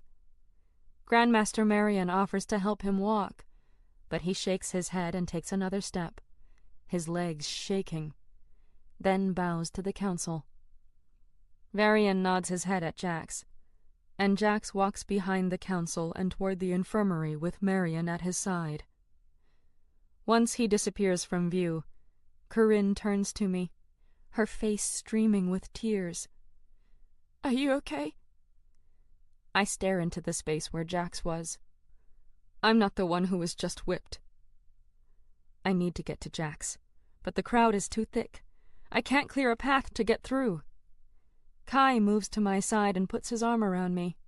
I'll handle the crowd. Follow me. So I do. Once Kai gets us clear, I break into a jog and head toward the infirmary. Master Varian is leaving the infirmary as I enter. He nods his head to me. Miss Knight. I walk past him and straight to Jax, who's already bandaged up and standing, ready to leave. He smiles when he sees me. I'm glad you're here, he says. He puts a robe over his shoulders, wincing only slightly, and Grandmaster Marion frowns. Keep the bandages clean, and come by if it gets worse. But you should heal quickly with the medicine I gave you. I'm fine, Marion. She huffs, and he chuckles as he puts an arm over my shoulder. Let's take a walk, he says. Are you sure? He nods. I'm fine, honestly. It looks worse than it is. I don't believe that, but if he's up for walking, I'll walk with him. We leave the castle grounds and head toward the shoreline, and the sky opens up once again, showering us with rain. Do you want to go back in? I ask. No, I like the rain. It's cleansing. Healing. He stops and pulls me to face him. I need to tell you something. I look up at his handsome face, a face I've had memorized since my earliest memories. My heart feels tight, and I reach up and touch his cheek. What is it? Scarlet. His eyes look haunted. Sad. I'm glad for last night. For what I was able to share with you. Thank you for listening. Thank you for being there for me always, even when you didn't know the truth. More tears threaten to spill. We've always been connected, I tell him. I didn't have to know all the details to know we were kindred. So you're no longer mad at me for all the lies? All the secrets? I shake my head. How can I ever stay mad at you? Something shifts on his face, and he looks tortured by a decision he must make. Jax? Star. My star. He leans in and presses his lips against mine. They are hot, soft, then firm, familiar, and new all at once. I'm frozen in place for a moment, stunned by this shift in the story for us. But my body takes over soon enough.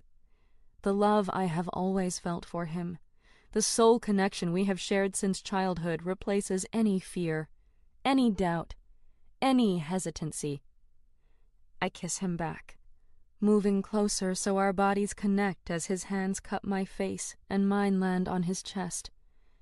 His kiss deepens and unlocks more emotion than I thought I could contain. When it ends, I feel filled and emptied all at once. I look up at him again, wondering what this means. This kiss has undone and remade our entire history and future. I'm breathless as I stare into his deep blue eyes, the gentle rain still falling on us. Jax? His eyes are sad. Star, I shouldn't have done that. It wasn't fair. I don't know what to say. I don't know how I feel yet, so I remain silent, knowing he has more to tell me. He caresses my cheek, his fingers wiping away the rain. I have always loved you, he says softly. First as a friend, then as family, and then as more. But there was so much I couldn't tell you. So many parts of me I couldn't share. Now, you know, if not all, then most. You know the important things. I know your heart, Jackson Lux. I place my hand over his chest, feeling the strong beat of his heart beneath the wet cloak. I've always known your heart. That's all I need to know. My words seem to crush him, though I don't understand why. It was selfish of me to kiss you, he says. To tell you my feelings now, of all times. I cock my head, confused. Why? Because I'm leaving. He releases a deep sigh and steps back, his hand dropping from my face. My cheek feels cold where he touched it, now that his warmth is gone. My throat is choked with tears when I ask, "Where are you going?" I can't tell you. His eyes beg me to understand. More secrets. I feel empty. That's why this was selfish. I can never give you all of me. The Orders will always hold their piece of me close. My life will never be completely mine. But your heart is, I say. You can do with that what you wish. And my heart, it is always yours. But I can't ask you to wait. I don't know when I'll be back, or what my life will be when I do return. I nod, understanding even as my heart breaks a little. The kiss was a false promise of what can never be, at least not in this world, in this reality. And I have my own secrets, my own reasons why this could never work, no matter how much my soul wants it to. He reaches for my hand and brings it to his lips, kissing my knuckles softly. I'm sorry. And then he is gone, and I am standing in the rain alone. Chapter 12. Raising a Cat. I stand on the shore, the rain splashing against the water, creating ripples under moonbeams.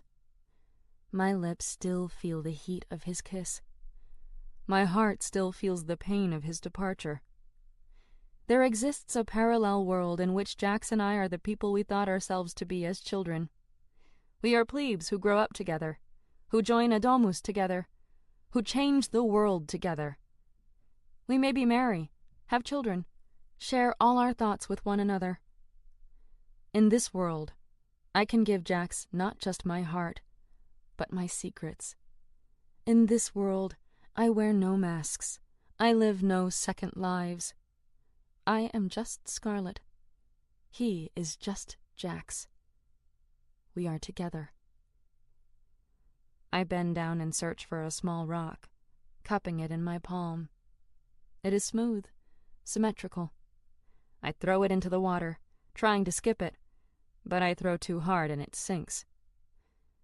I don't know how long I stand there, the sky pouring itself over me as I let my heart break. I don't know if I cry or if the water running down my face is still just rain. I do know that we can't stay in the shadows of mourning and pain forever. And so I turn away from the water, from the pain, from the promises of lives never meant to be, and I walk back to my room. If I'm going to be Nightfall, if I'm going to give up my own happiness to save this world, then I have work to do. I need to see Zoran, to train, to tire my muscles so my mind stops thinking, to push my body so my heart doesn't distract me. Plus, I have a gift for him. That thought makes me smile. Corinne is sitting cross-legged on her bed, sketching in a notebook when I come in. There's a fire ablaze in our hearth, warming the room and casting shadows of fire against the walls. She looks up and gives me a half-smile. "Hey, you okay? I saw you walking with Jax." She sets her sketches to the side, and I see Knox as her subject. She captured his wide-eyed, bedraggled look perfectly. I nod and peel off my wet clothing, tossing them in the laundry for Agatha. I grab a towel and dry myself before pulling out jeans and a sweater. Corinne is silent, watching me with wise eyes as I drop onto my bed and pull Knox, who's already purring and nudging his head against my hand, onto my lap. "How's he doing?" she asks. "Physically, fine," I say. "Have you ever been in a serious relationship before?" I ask. She shakes her head. "Being the crown princess, I have to be careful with whom I get serious. It's not just my happiness on the line, but the fate of my country." "Right. That must be hard." She shrugs. "I guess. But I also haven't found anyone I really love, either. Let's just hope the person I end up falling in love with is also good for Sapientia." "What will you do if they're not?" She stares past me, her purple eyes lost in thought. "I don't know, to be honest." Then her eyes snap back to me, and she leans forward. "Did something happen with Jax?" I hesitate. I'm not used to having a friend other than Jax. Not since the twins.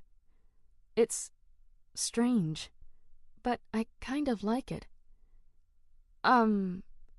She scoots forward, her eyes widening. "It did! What happened?" "We sort of kissed. Kind of." "Kind of?" "Not kind of.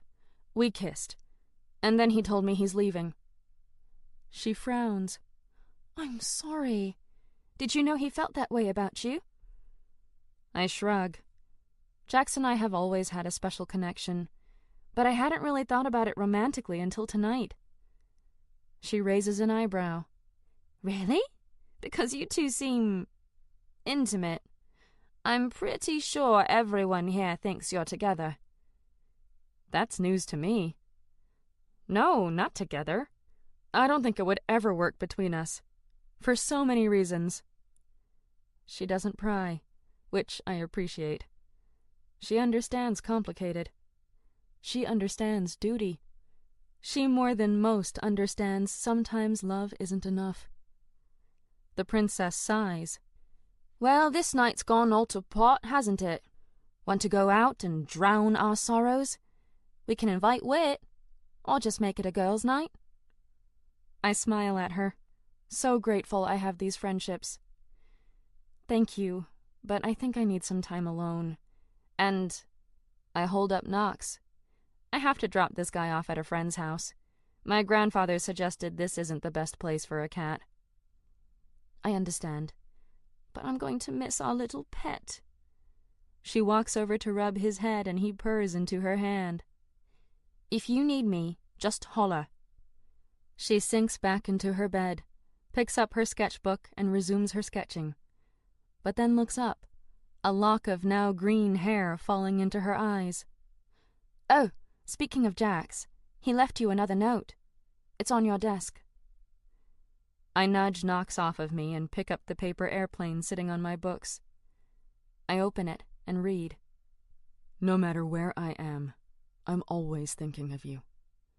Friends to the end. Tears sting my eyes as I wonder where Jax is going and what he will be doing. I tuck the note into my desk drawer, then grab my pack and empty it, making a little bed for Knox to curl into during our travels. He eyes it skeptically, but when I lure him with a bit of food, he's happy enough to tuck in. I zip the bag halfway.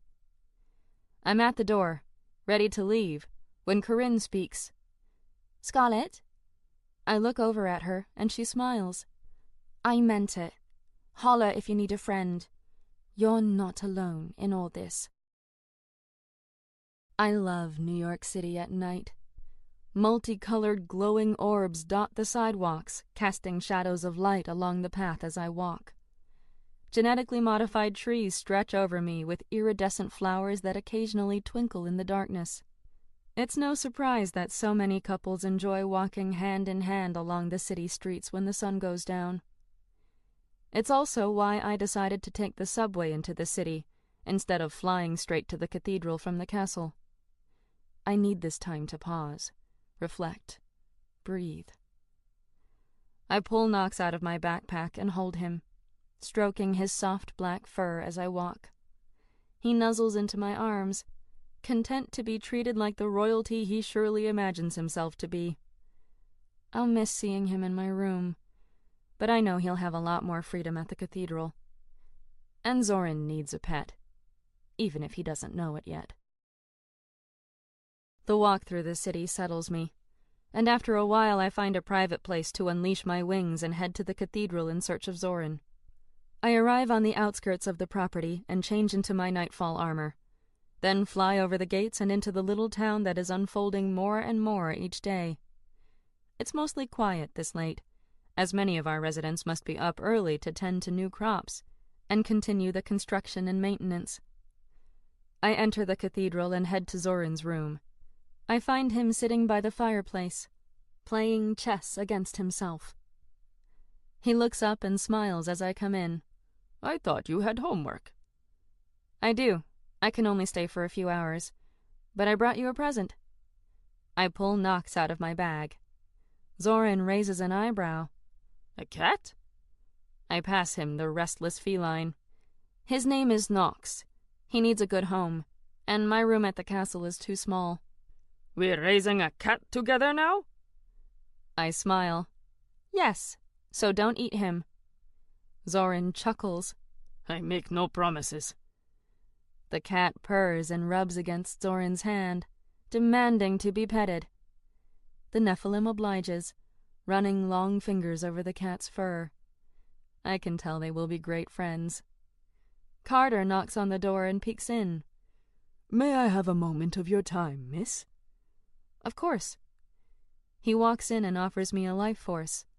He also passes me a small golden box. I flick it open, revealing a key and paper.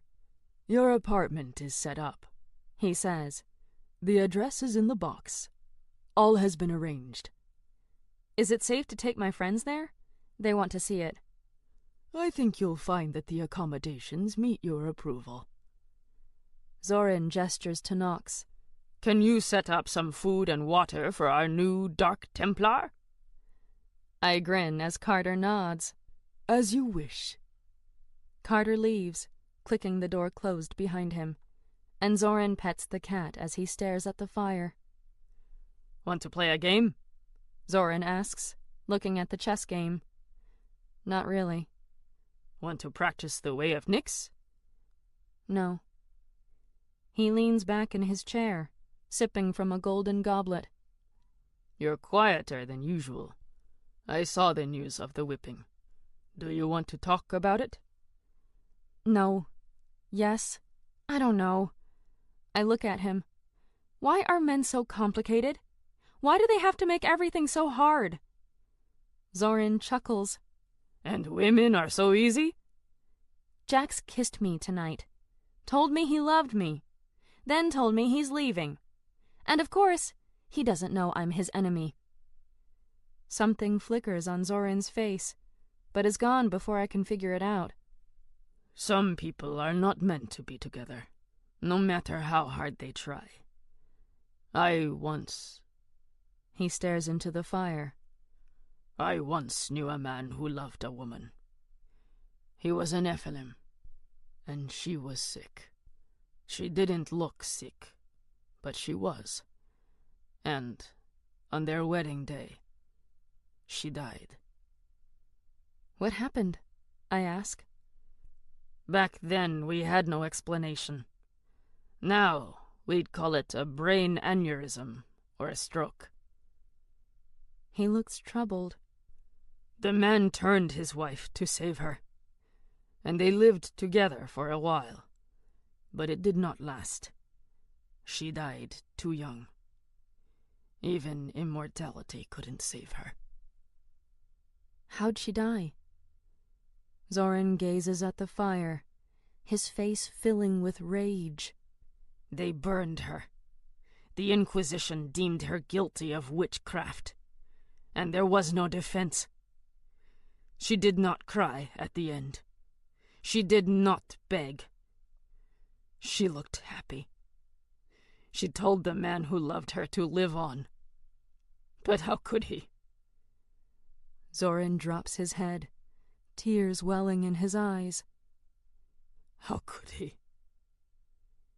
I touch his shoulder. What was her name? He glances up, eyes red. Who? Your wife. Danica. He whispers. Her name was Danica Starr. Chapter 13. The Fairy Realm. Evie, I mumble, reaching for my e-glass. I slip it over my ear, my head still buried under the blanket, eyes closed. Evie. Good morning, Scarlet. Morning. What time is it? I can hear Corinne in the bathroom humming a song. She's so chipper in the morning. It would be annoying if she wasn't so sweet. It's 4:30 a.m. You should get up if you don't want to be late for PT. Evie also sounds chipper. Evie, it's too early for you to sound so happy. Tone it down. As you wish, Scarlet. Yeah, that's not much better. I groan and sit up, stretching my tired body. Corinne comes out of the bathroom, showered and ready for class. Morning, sleepyhead, she says. Good morning. You have a lovely voice. Her smile is sad. Thanks. It's a song my mother used to sing us when we were little. Corinne sits on her bed and faces me as she puts on her sneakers. It's one of the only memories I have of her. What happened? She died when I was really young. From illness. I'm so sorry. I wonder what's worse, having a lifetime of memories to miss, or not knowing your mother at all. I wouldn't trade the time I had with my parents for anything, but it hurts that they are gone when they were so much a part of my daily life. Something stirs my memory, and I click through my e-glass calendar. This Friday. It's their anniversary. They always made that day special, and when I was older they included me in their celebrations. We'd get a boat and spend the day at the lake. Then at night they would light a Chinese lantern and send it off into the water. They said it was to commemorate another year of spending their lives with their soulmate. I slip on my workout gear and head to the bathroom to brush my teeth and get ready. My mouth is full of toothpaste when Evie relays messages from the Dark Templars. Trix says another rebel group has agreed to meet with you on Saturday. I rinse my mouth out and ask, which one? The Gravekeepers, she says. Which one are they? They are committed to avenging those who died during the war. Tell Trix I got her message and we'll be there. Corinne is waiting for me when I come out of the bathroom. She has 2 cups of steaming coffee in hand, and I take one. Agatha was here? She nods. Came and went. Asked why half your clothing was soaked. I chuckle. What did you tell her? That you like playing in the rain. She mumbled something about her impossible patricians and left. I sucked down the coffee as fast as I can, burning my tongue in the process, as we head to PT together. "How are you feeling?" she asks. "I didn't hear you come in last night. It must have been late." I think I got an hour of sleep, I confess. You're going to be hurting today. She's not wrong. In fact, I spend the rest of the day hurting and falling asleep during classes. By the time Friday arrives, I'm more than ready for the weekend. And some sleep. Teutonic Knights. They were formed at the end of the 12th century in Acre. They moved to Transylvania in 1211. They were expelled by someone. Hard to remember when I keep dozing off. Evie is recording the whole lecture. I'll listen to it later in bed, in comfy pajamas. I nudge Corinne, yawning. Why don't they just give us a textbook? We've practiced nothing. She keeps her eyes on the Grandmaster. "You can't ask a textbook questions." She raises her hand and is called on. "Grandmaster Gabriella, what's the German motto of the order?" Gabriella smiles, looking pleased to finally receive a question. "Helfen, wehren, heilen. Help, defend, heal." "Thank you, Grandmaster," says Corinne. As the lecture is resumed, she whispers to me. "Who are you going as for the Halloween ball?" It's a long time from Halloween, but this seems important to Corinne, so I try to come up with something. "Someone important. Someone who made a difference." She raises an eyebrow. "Anything more specific?" "Not yet, but I'm open to ideas." She beams, clearly excited to be part of my decisions. "I'll message you some later. If you decide soon, we can coordinate our styles." Sounds fun. But not as fun as sleeping for 2 days. Nothing sounds as fun as sleeping for 2 days. "Corinne, Scarlet," says the Grandmaster, frowning. "Would you like to share your discussion with us?" Oh no. I sit up straight, trying to look as awake as possible. All eyes turn to us, and Corinne turns red. I started this conversation, and I don't want my friend to get in trouble, so I speak up. "We were just saying how we'd like to go as famous Teutonic Knights for Halloween. We'd feel so honored." Gabriella's frown fades. "Very well, but don't speak out of turn again." I give her my most serious and noble of faces. "Of course, Grandmaster." We stay focused for the rest of the class, but Corinne does spare a moment to tap something out on her e-glass. I receive the message. "Thank you, Scarlet." When history is over and Gabriella has left the room, initiates erupt in cheers. "First week is over, ladies," says Wit, throwing his arms around us. "We need to celebrate." "What do you have in mind?" I ask, though this goes against my sleep plans. "Let's head into the city." Corinne does her "why not" look, while Wit gives me puppy eyes. "Let's do it," I say, feeling more energized because of my friends. Wit waves across the room at his brother. "Kai, why don't you join us?" The Prince of Ravens surprises me with a grin. "I suppose someone has to keep you lot out of trouble." The irony is not lost on me that I'm the one with mythology-inspired vampiric powers, but my friends are the ones who need no sleep and can go all night. I would have slept from the end of history class until my meeting with the other rebel leaders tomorrow, but instead I spend the day shopping. Now I'm eating falafel at a Greek cafe in the city with Wit, Corinne, and Kai. Well, I'm mostly picking at it and pretending to eat. I miss liking food. Wit is telling another story, something about ancient Greece and the theater and Dionysus, and Corinne is listening as she dips a carrot into the hummus. I eye the hummus. My brain says I should still like it, but my body disagrees vehemently. Kai pulls a small paper bag out of his backpack and hands it to me. "What's this?" I ask. Your dinner.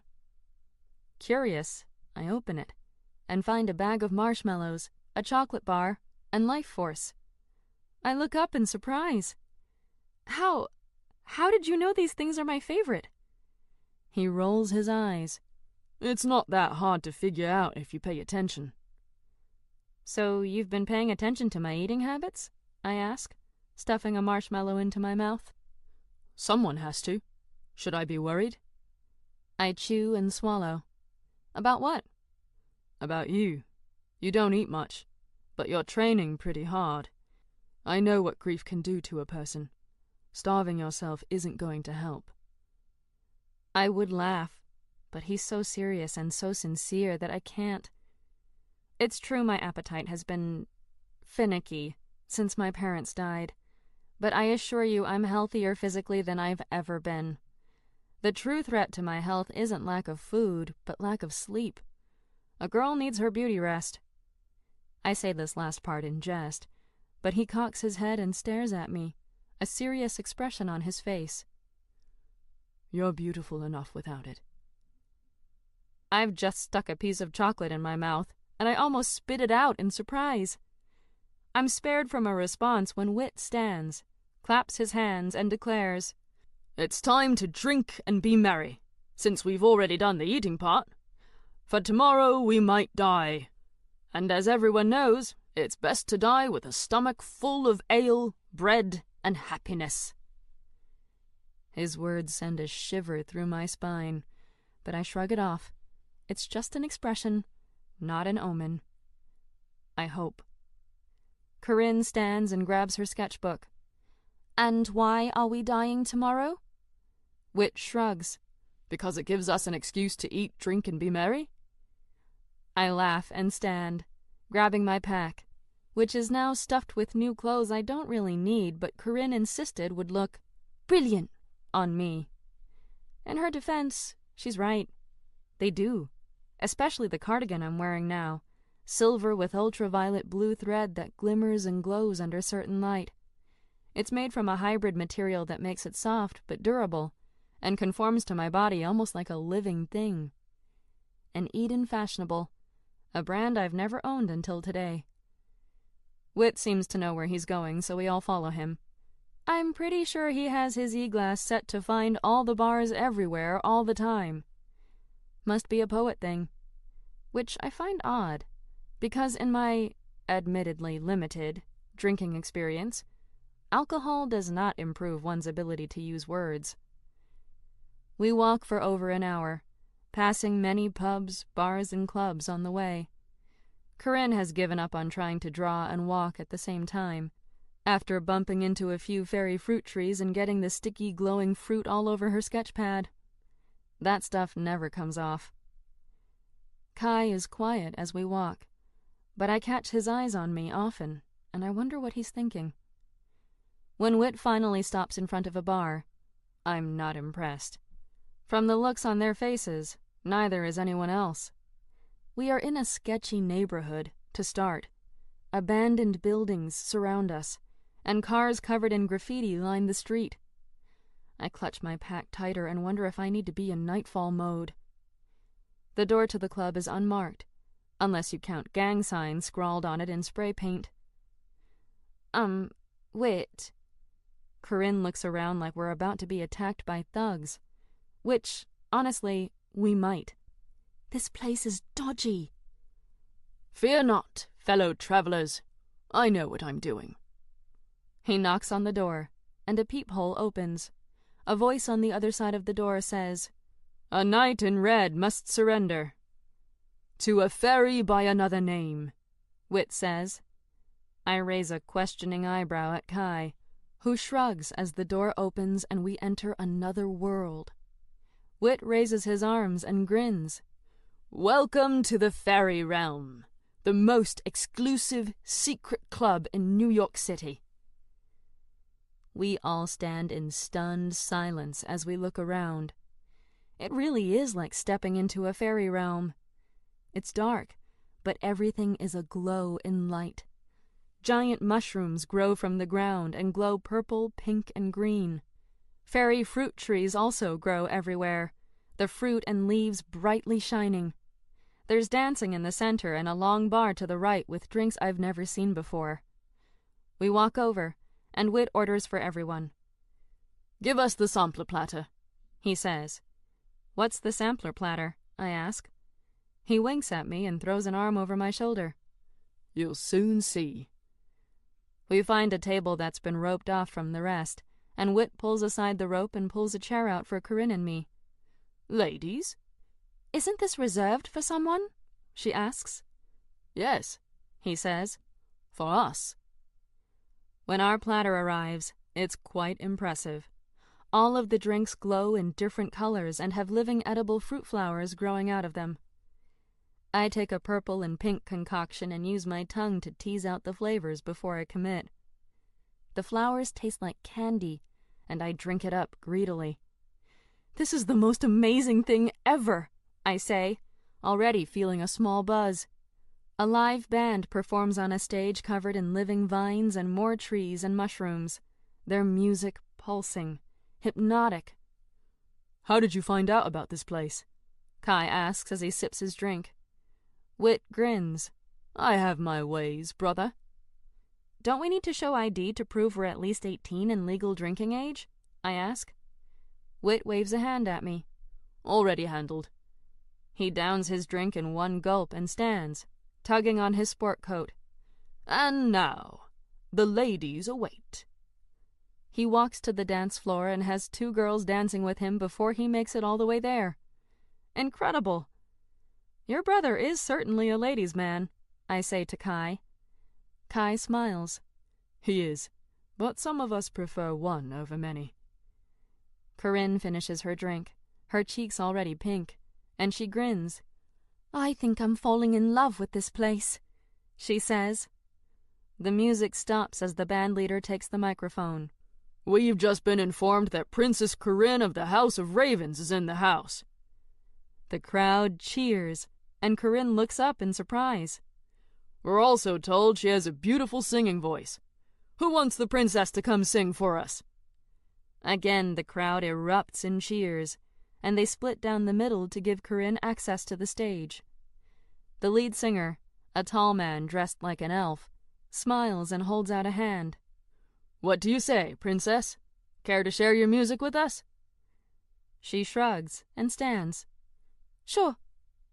More clapping as she walks to the stage and takes the microphone, whispering to the band. We are served another round of drinks, and against my better judgment, I drink one more. Kai chuckles. "I guess we found a new favorite to add to your short list." I nibble at the flower and smile. Guess so. The warmth from the alcohol makes its way into my blood, and it feels good.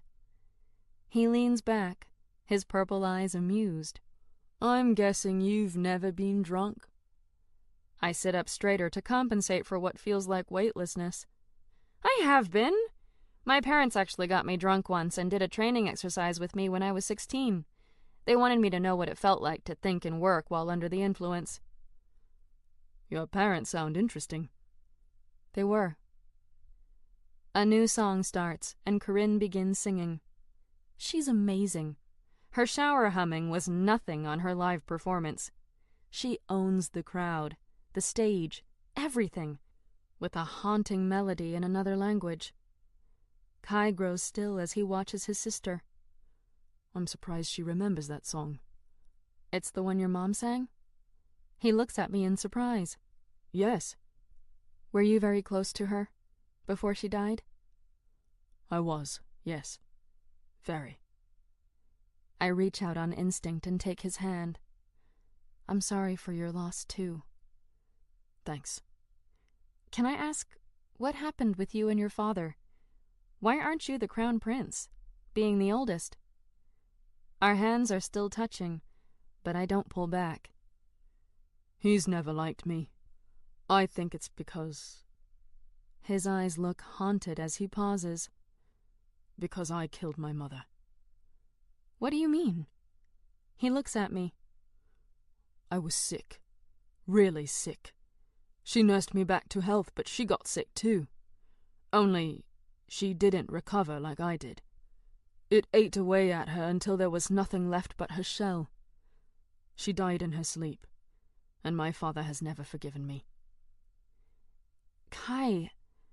He squeezes my hand. You don't have to say anything. I know you understand. We are silent for a few moments, listening to Corinne sing the song from his painful past. Everyone has a story. Everyone has pain. It is the shared condition of the human experience that we all hurt. We are all broken. What sets us apart is what we do with that pain. And even if I'm no longer technically human, it's a universal truth that applies across species. He grabs another glass and drinks it in one gulp, then slams it on the table. As for the crown, I don't care about that. He looks at Whit, who's now dancing with Lana from our class. They look close. Of the three of us, he says, she's the best. Whit and I both know it. She will make a great queen and leader of our people. She's smart, brave, kind, and honest.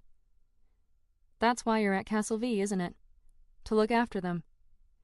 He glances at me. Yes, actually. I don't care about being a knight, but I care about them. When my mom died, she made me promise to protect them above all else. I will die before I break that vow. Whit interrupts as he comes over with Lana on his arm, and my hand slips back into my lap, still warm from Kai's. Ah, wonderful! More drinks, Whit says, taking one for himself and handing one to Lana. She smiles, sips it, then looks around. I need to use the bathroom. Be right back. She kisses Whit on the cheek and scampers off. Kai leans forward and frowns. Be careful, brother. Everyone knows that girl is after a title. She's only using you for your royal blood.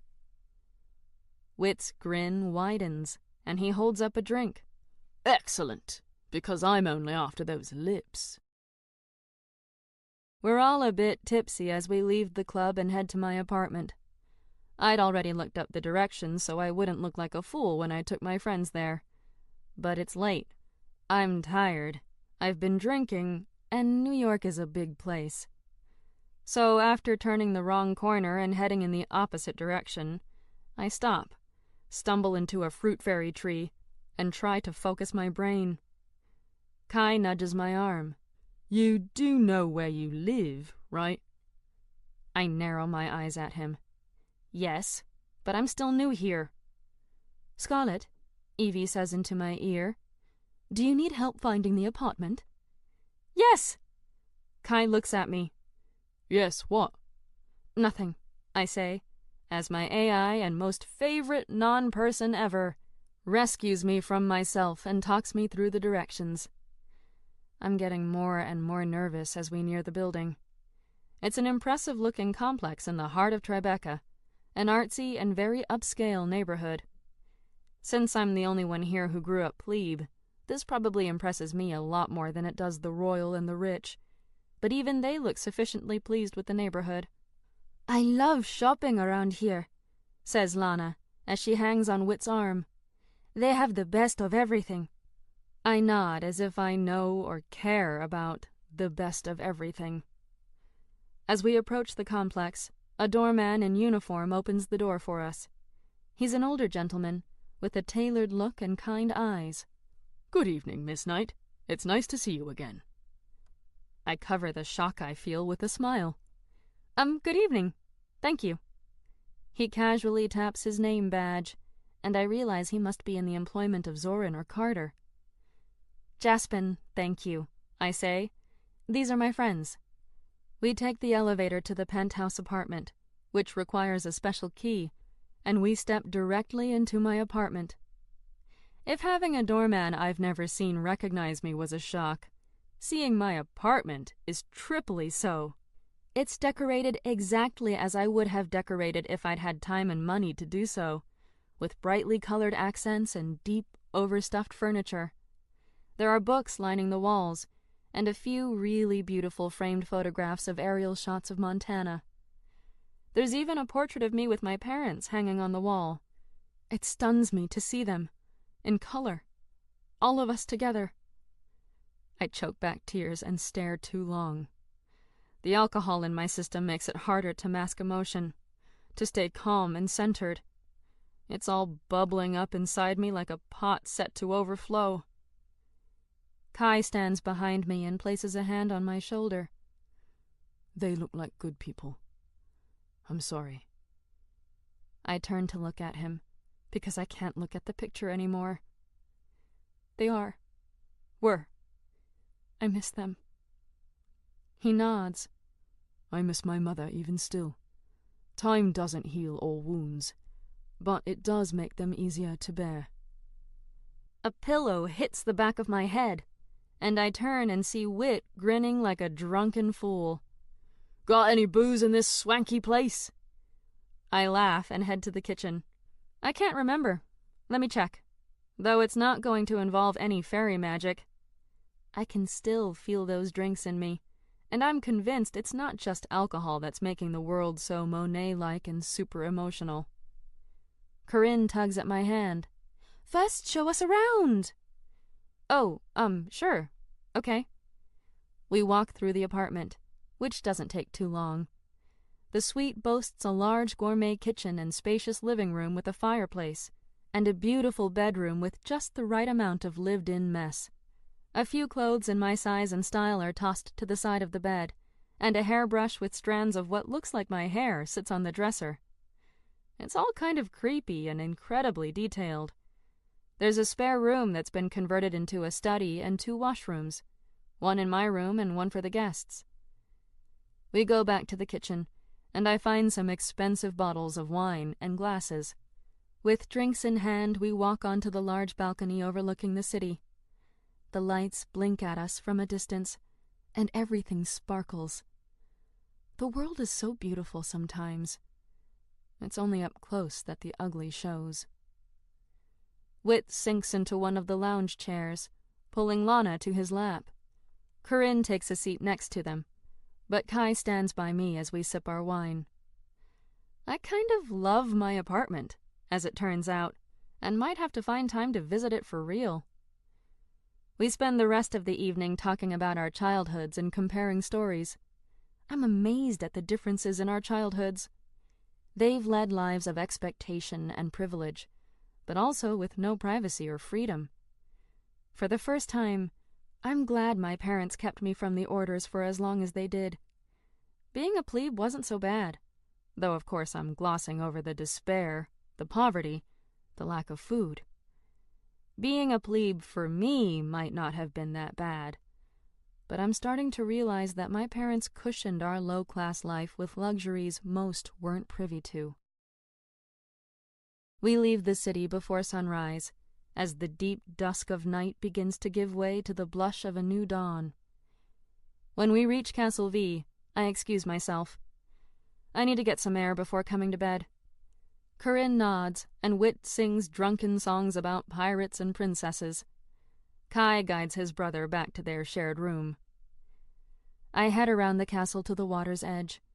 There's a full moon in the sky, full and glowing with a ring of haze around it. It's my favorite kind of moon. I open my pack and pull out a Chinese lantern I picked up in Chinatown today. I light the candle at its center and stare out into the water and night sky, my throat burning with emotion. Happy anniversary, Mom and Dad, I say to the night, to their souls, to whoever listens to the prayers of orphaned girls. I miss you, and I wish you were here. Aw, how sweet. The biter lover misses her mommy. The voice startles my foggy, alcohol-addled mind, and I turn in shock just as something metal slams into my skull and sends my brain bouncing around. I crash to the ground, unable to stop gravity. The lantern's light dies as it rolls away from my outstretched hand. Pain, delayed by disbelief for just a moment, shoots through my head and reverberates down my spine. I try to stand, to raise my head, but they are there, 2 giant figures looming over me, kicking my ribs, punching me, beating me with sticks. The blows land on me like electric shocks to my nerve endings, igniting a new stream of pain with each hit. I have no moment to breathe, to move, to stand, to try to fight back. Even if I was willing to unleash my Nephilim powers, to release my wings and fly, I'm not sure I can. As the world grows smaller and darkness takes hold of my mind, something shifts around me. They stop punching and kicking. The pain sharpens, deepens, but the beating stops. Someone else is here. Someone who is fighting off both of my attackers. The fight doesn't last long, and they shout, curse, and eventually run away. I try to pull myself up, but arms encircle me. Move slow. I've got you. I look up into purple eyes full of worry. Kai. He helps me sit up, and the pain of being vertical sends waves of dizziness through me. Kai sits beside me, holding me as those waves pass and breathing becomes easier. We need to get you to the infirmary, he says. How did you know I was here? I've seen you come out here before to think. Figured this is where you'd come tonight. I had to get Wit tucked in, but then... Then I wanted to see you. I lay my head on his shoulder, mostly because it feels like it's going to fall off if I don't. I'm glad you came. Thanks for... helping. He chuckles, and the movement of his body hurts mine, but I still like the sound. I'm sure you had it handled. I'm just backup. Yeah, I had Garen and his goons in their places for sure. You just caught the let them think they're winning by getting beat up phase of my plan. Of course. Sorry if I stole your thunder. He holds my hand, and I let him. It's okay. I don't mind sharing the thunder from time to time. I lift my head with Herculean effort and look around me. I had a lantern. I need it back before the sun comes up. Shades of light form in the sky, and an urgency grips me. I need to finish the ritual before tomorrow arrives. Kai moves a bit to reach for something, then settles back next to me. He holds a slightly squished lantern and tries to fix it. There, he says, showing me. I think it'll still float. Tears burn my eyes. Thank you. I take it from him and light the candle again, then set the lantern in the water. It floats slowly away, heading toward the emerging sunrise, and I say one last prayer for my parents. I hope you're both at peace and together. Now the tears fall as Kai holds my hand and stands watch with me until we can no longer see the lantern in the distance. I look at him, my heart so vulnerable, so broken. I can't keep my walls up anymore. I feel so alone without them. They've always been my lighthouse, guiding me to safety. And without them, I feel adrift at sea. It's scary. He puts a hand over my cheek and wipes away a tear. You're not alone, Scarlet. You have us now. He pauses, looking into my eyes. You have me now. And then he kisses me, and I don't think about anything else but him and his lips and his arms around me. The sun gently warms the cold earth as he warms something deeper inside of me. Chapter 14. Diamond Mountain. Kai walks me to my room, and we say goodbye. But I can't sleep, can't calm down. Between getting drunk, beaten up, and kissed all in one night, my mind is spinning. I need to sober up and then make a plan. I pull a few life force cans out of my pack and guzzle them. My head begins to clear, my body already healing itself slowly. I'll be fully sober soon enough. And I can't do anything about the kiss tonight, but I can do something about being beaten up. I message Corinne, telling her I'm going back to my apartment for the night. Instead, I head to the cathedral. Evie, tell Zoran I'm on my way and need his help, I say as I launch myself into flight from Vianney. When I arrive and am in my nightfall gear, I make my way to Zoran's room. He's sitting in a chair in front of a fire, reading. When he sees me, he sets his book down and stands. He takes a few long strides to reach me, and raises a finger to touch the bruises still healing on my jaw. What happened? I explain. He opens his hand, and Umbra, his sword, materializes in his grasp. I'll kill them. I laugh, pushing his sword arm down. A bit of an overreaction. They're just some bullies at school. Teach me to fight better, without a sword or wings. He nods, letting Umbra evaporate, and messages TR and Trix. We meet in the training pit within the catacombs, rather than the training hall. Zoran sits on a rock as Trix and TR circle me on the sand. You were unprepared for multiple opponents, says Zoran, popping a marshmallow into his mouth. That can't happen again. Never allow yourself to be directly between two attackers. I shuffle backwards, positioning myself at the edge of the circle, so Trix and TR no longer surround me. They jump to the sides, flanking me once again.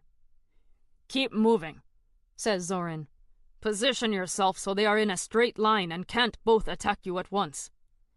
I do as he says, moving around Trix and TR. They try to reposition, but they can't get behind me. Not bad, Anne, says Trix, smirking. Now, says Zoran, let's see how you do in a fight. Trix lunges forward, kicking at my torso. I evade backwards and counterstrike. She blocks. I'm about to strike again when TR punches me in the back. I forgot to keep moving. I shrug off the blow and try again. I stop striking and focus on my position and defense. I keep TR and Trix in a straight line, and only one of them can attack me at once. It makes blocking much easier. Trix tries another kick. I deflect it. Now, I'm ready to strike. I throw a series of punches, my third managing to hit her chest. She stumbles backwards into TR. He helps her stand. I use their delay to throw a kick at TR's chest. Zoran lands in front of me and blocks. Fighting 3 or more is harder, he says, starting to circle me along with TR and Trix. But the same concept applies. Move in bursts, causing your opponents to change direction. If they're close, they may trip each other. When they're off balance, focus on a single target. I dash around the arena, trying to keep them in a line. I manage to control TR and Trix, but Zoran maneuvers too quickly. When they strike, I evade, and their blows get in each other's way. TR loses his solid stance, and I kick him behind the knee, knocking him to the ground. Someone grabs my wrist from behind and pulls me to my knees. Zoran. He smiles. Why are you stopping? Have you won? I break free and kick him away. We practice late into the night. We end our training near sunrise and depart for our bedrooms. I feel more confident in facing Garen and his friends again. Still, I can't sleep. I walk to the roof, hoping to find Zoran. I find TR instead. He sits on the edge, staring at the horizon while nursing a beer. You fought well, Nightfall. I sit beside him. You too. The military trained you well. Trix and I learned a lot.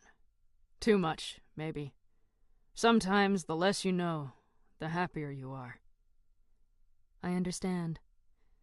Trix told me she volunteered because of a boy. He raises an eyebrow. Did she? Did she mean you? He shakes his head. She met my brother. Max, Trix, and I grew up together. We were friends. When Trix tested Zenith, we looked out for her. Then we grew older, and Max and Trix became something more. When Max was conscripted, Trix joined to stay with him. They married the day we departed for camp. There's sadness in his eyes. Max is gone, isn't he? TR nods. Max, Trix, and I joined near the end of the war. Except it didn't feel like war. We were the cleanup crew, tasked with finding the remaining Nephilim and eliminating them. We did as we were told for a long time. Did a lot of things I wouldn't do now. I imagine a life of murder. What would that do to a person? What has it done to TR? One day, Says TR. we located a Sunrise family. First time I saw Nephilim children. 2 of them. Max refused to kill them. We agreed, but my older brother, he led the argument like he always did, and our commanding officer shot him dead. I clutched the token of strife around my neck, sharing in his pain. TR continues. Trix killed the officer, and we deserted. Others left the army too. They saw the slaughter for what it was. We joined up together, bit by bit, until we had an army of our own. Trix was the zenith, so people followed her lead. We decided to attack the Vatican. I'm sure you heard how that ended. I nod.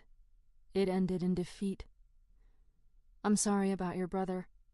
I lost my parents recently, and I know the pain doesn't go away. There's ways to numb it. He sips his beer. And who knows, maybe one day the pain will leave forever. Maybe when I have my revenge. But TR had his, and he doesn't look happy. Is this the path he wants? Why do you fight for the rebels? I ask.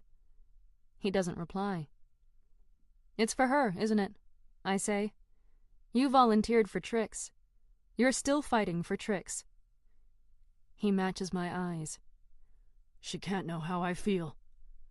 Why not? Because she loved my brother. I can't take that away from them. I touch his hand gently. Doesn't Trix deserve to know? Your brother is gone. Maybe both of you are looking for something. Maybe both of you can be happy. They could work. They have no secrets between each other.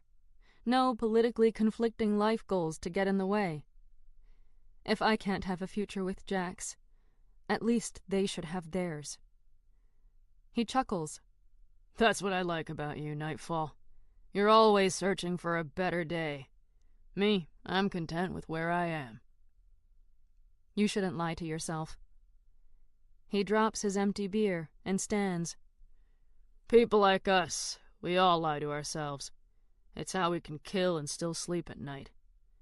It's how we can save those who deserve to be saved.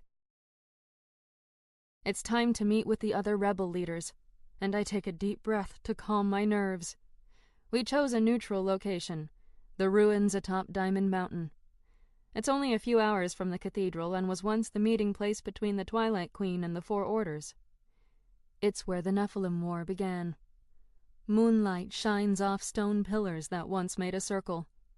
Now half of them lie crushed in the dust. The center of the mountain is carved into rows of seats like an arena. 5 high podiums rise above them, evenly spaced apart. I stand on one of the podiums, Zoran and Trix at my side. Crixus of the Red Eagles takes the podium to my right, 2 of his black-armored soldiers at his side. His armor is even bulkier, engraved with the pattern of wings, his eagle crest painted over his chest and shoulder plate. Adam, leader of the Sons of Eden, takes the podium to my left. Green robes sway at his feet in the billowing wind. He wears no accessories. He wears no mask. His face is etched with scars and wrinkles, and his gray hair is cropped short. Trix whispers in my ear, "It's said he's never altered his appearance through unnatural means. If you want the Sons of Eden on your side, you must oppose genetic modification." I'm not sure that I do. Corinne has showed me many cures discovered through genetic research, but I don't have to support that research here. Thank you, Trix. Anything you can tell me about the Red Eagles? Nothing new. They attack warehouses, collect weapons. They seem to have no other goal. However, Crixus is named after the gladiator who marched on Rome with an army of slaves. I know. I'm glad he's already contacted me to discuss an alliance, but I don't know what he wants, and that worries me. Smaller groups occupy the remaining 3 podiums. The gravekeepers, who fight for those unjustly killed in the wars. The plebes, who oppose royalty. Good thing they don't know my real identity. And the barons, who seek to hurt the orders. Groups with no names, or names barely known, sit amongst the audience, along with supporters of the largest 5. There are hundreds of all color and age. We are ready. I signal TR, who rings an enormous bell at the center of the mountain. It thunders through the stone and air, quieting all. I speak, my voice amplified and disguised by my e-glass. United we stand. Divided we fall. Since the beginning of man, this has been true. And yet, our world stands divided. Orders and rebels, zeniths and humans, kings and servants, knights and citizens, patricians and plebeians, all vying for power, all vying to rise when others fall. I pause, letting my words sink in. It is time to end the divide. It is time we stand united. And who will lead us? Asks Adam. You? The crowd echoes his question, anger radiating through them. One does not have to be above many, I respond. People can choose their representatives, and thus the people lead. Adam gestures around. They've already chosen their representatives. We're here, and we wonder, what do you propose we do? Unite under one name, one purpose, I say. Show the orders they face not rebels or terrorists striving for power, but people striving for unity. So you want us to follow this idea of yours. And what will you do for us? What will you do about the experimentation on God's children? The unnatural modification forced upon them? We'll do what everyone decides is best. We know what's best, roars Adam. Destroy the Hospitallers! Stop their heathen desecration of our people! The crowd cheers at his words. I'm losing control. If we are united, says Crixus, his modified voice calm and soft, each of our goals will be easier to accomplish. I am interested in Nightfall's proposal. Adam laughs. Of course you are. All you care about is more. More guns, more money, more people to serve you. Arguments erupt between the Red Eagles and Sons of Eden. A brawl breaks out on one side of the mountain. This is why the orders are winning, I yell. This is why... I'm done listening to this, says Adam. When I saw the video of you in Varian, I thought you had some sense. But you're just another Nephilim who thinks she knows best. We're done with Nephilim. Sons of Eden, we depart. Let the girl play with the eagles. We have matters of worth to attend to. He leaves the podium, his supporters rushing out of the arena. The smaller groups follow. The Red Eagles alone remain. This is not what I expected, I say. Zoran shakes his head. You did what you could. Most of them never came here to listen. They came to follow Adam, and Adam came to establish dominance. I remember my first lesson with Kira. They fall prey to a silver tongue. I ask them to think for themselves, but why would they? For most, following is easier. But not us, says Crixus, approaching our podium with 2 soldiers. For us, to follow something we do not believe is worse than death. You ask the people to believe. You ask them to believe in themselves. But they cannot. They are not ready. I turn to face him. So what can I do? Let us speak in private, and I shall tell you. I nod to Trix and Zoran. It's okay. Crixus gestures his guards away.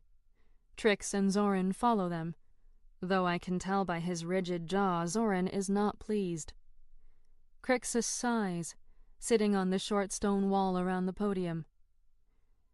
Here is your answer. Give them something else to believe. It is what Adam does. And what about you? My soldiers believe in a happy life, and I compensate them very well. I scowl. So you fight for profit? I fight for a better world, same as you. This is what you do not understand, Nightfall. Most people are not like us. They are not leaders. They do not seek a better world. But we need them, so we must use them how we can. His words remind me of Varian.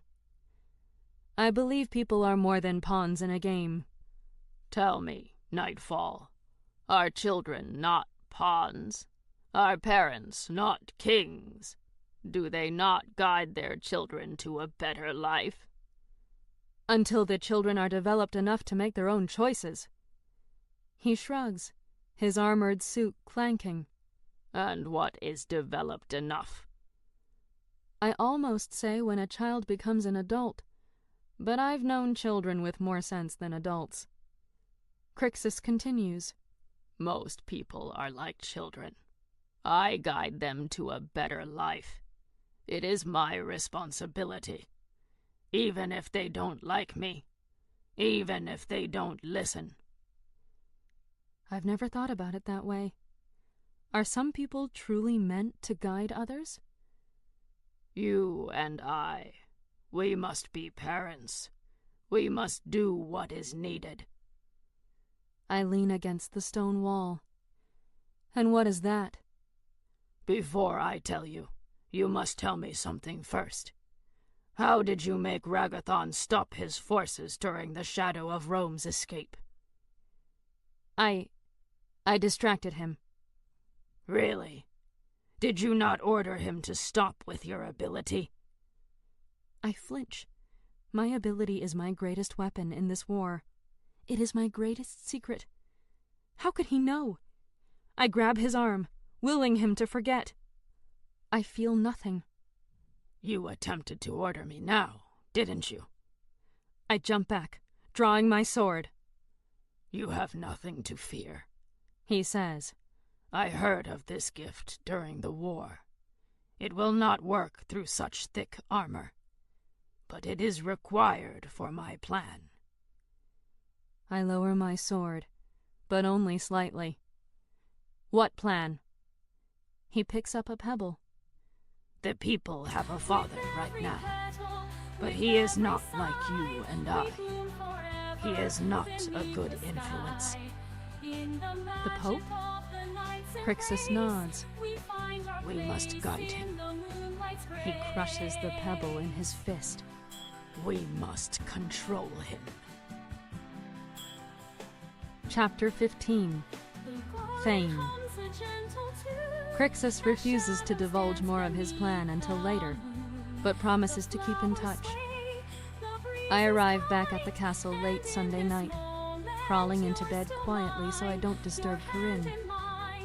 In my dreams, I'm kissing Jax, and he turns into Kai, and my heart is so very confused. And I can't afford confused right now, not with everything else going on. But at least those are better than the dreams of all my friends being crushed into dust by a giant fist. I know they'll want to know what happened to me this weekend, and Kai undoubtedly wants to talk. But I oversleep the next morning and I'm late to PT. I don't know what I feel for Kai, so I'm not ready to talk to him.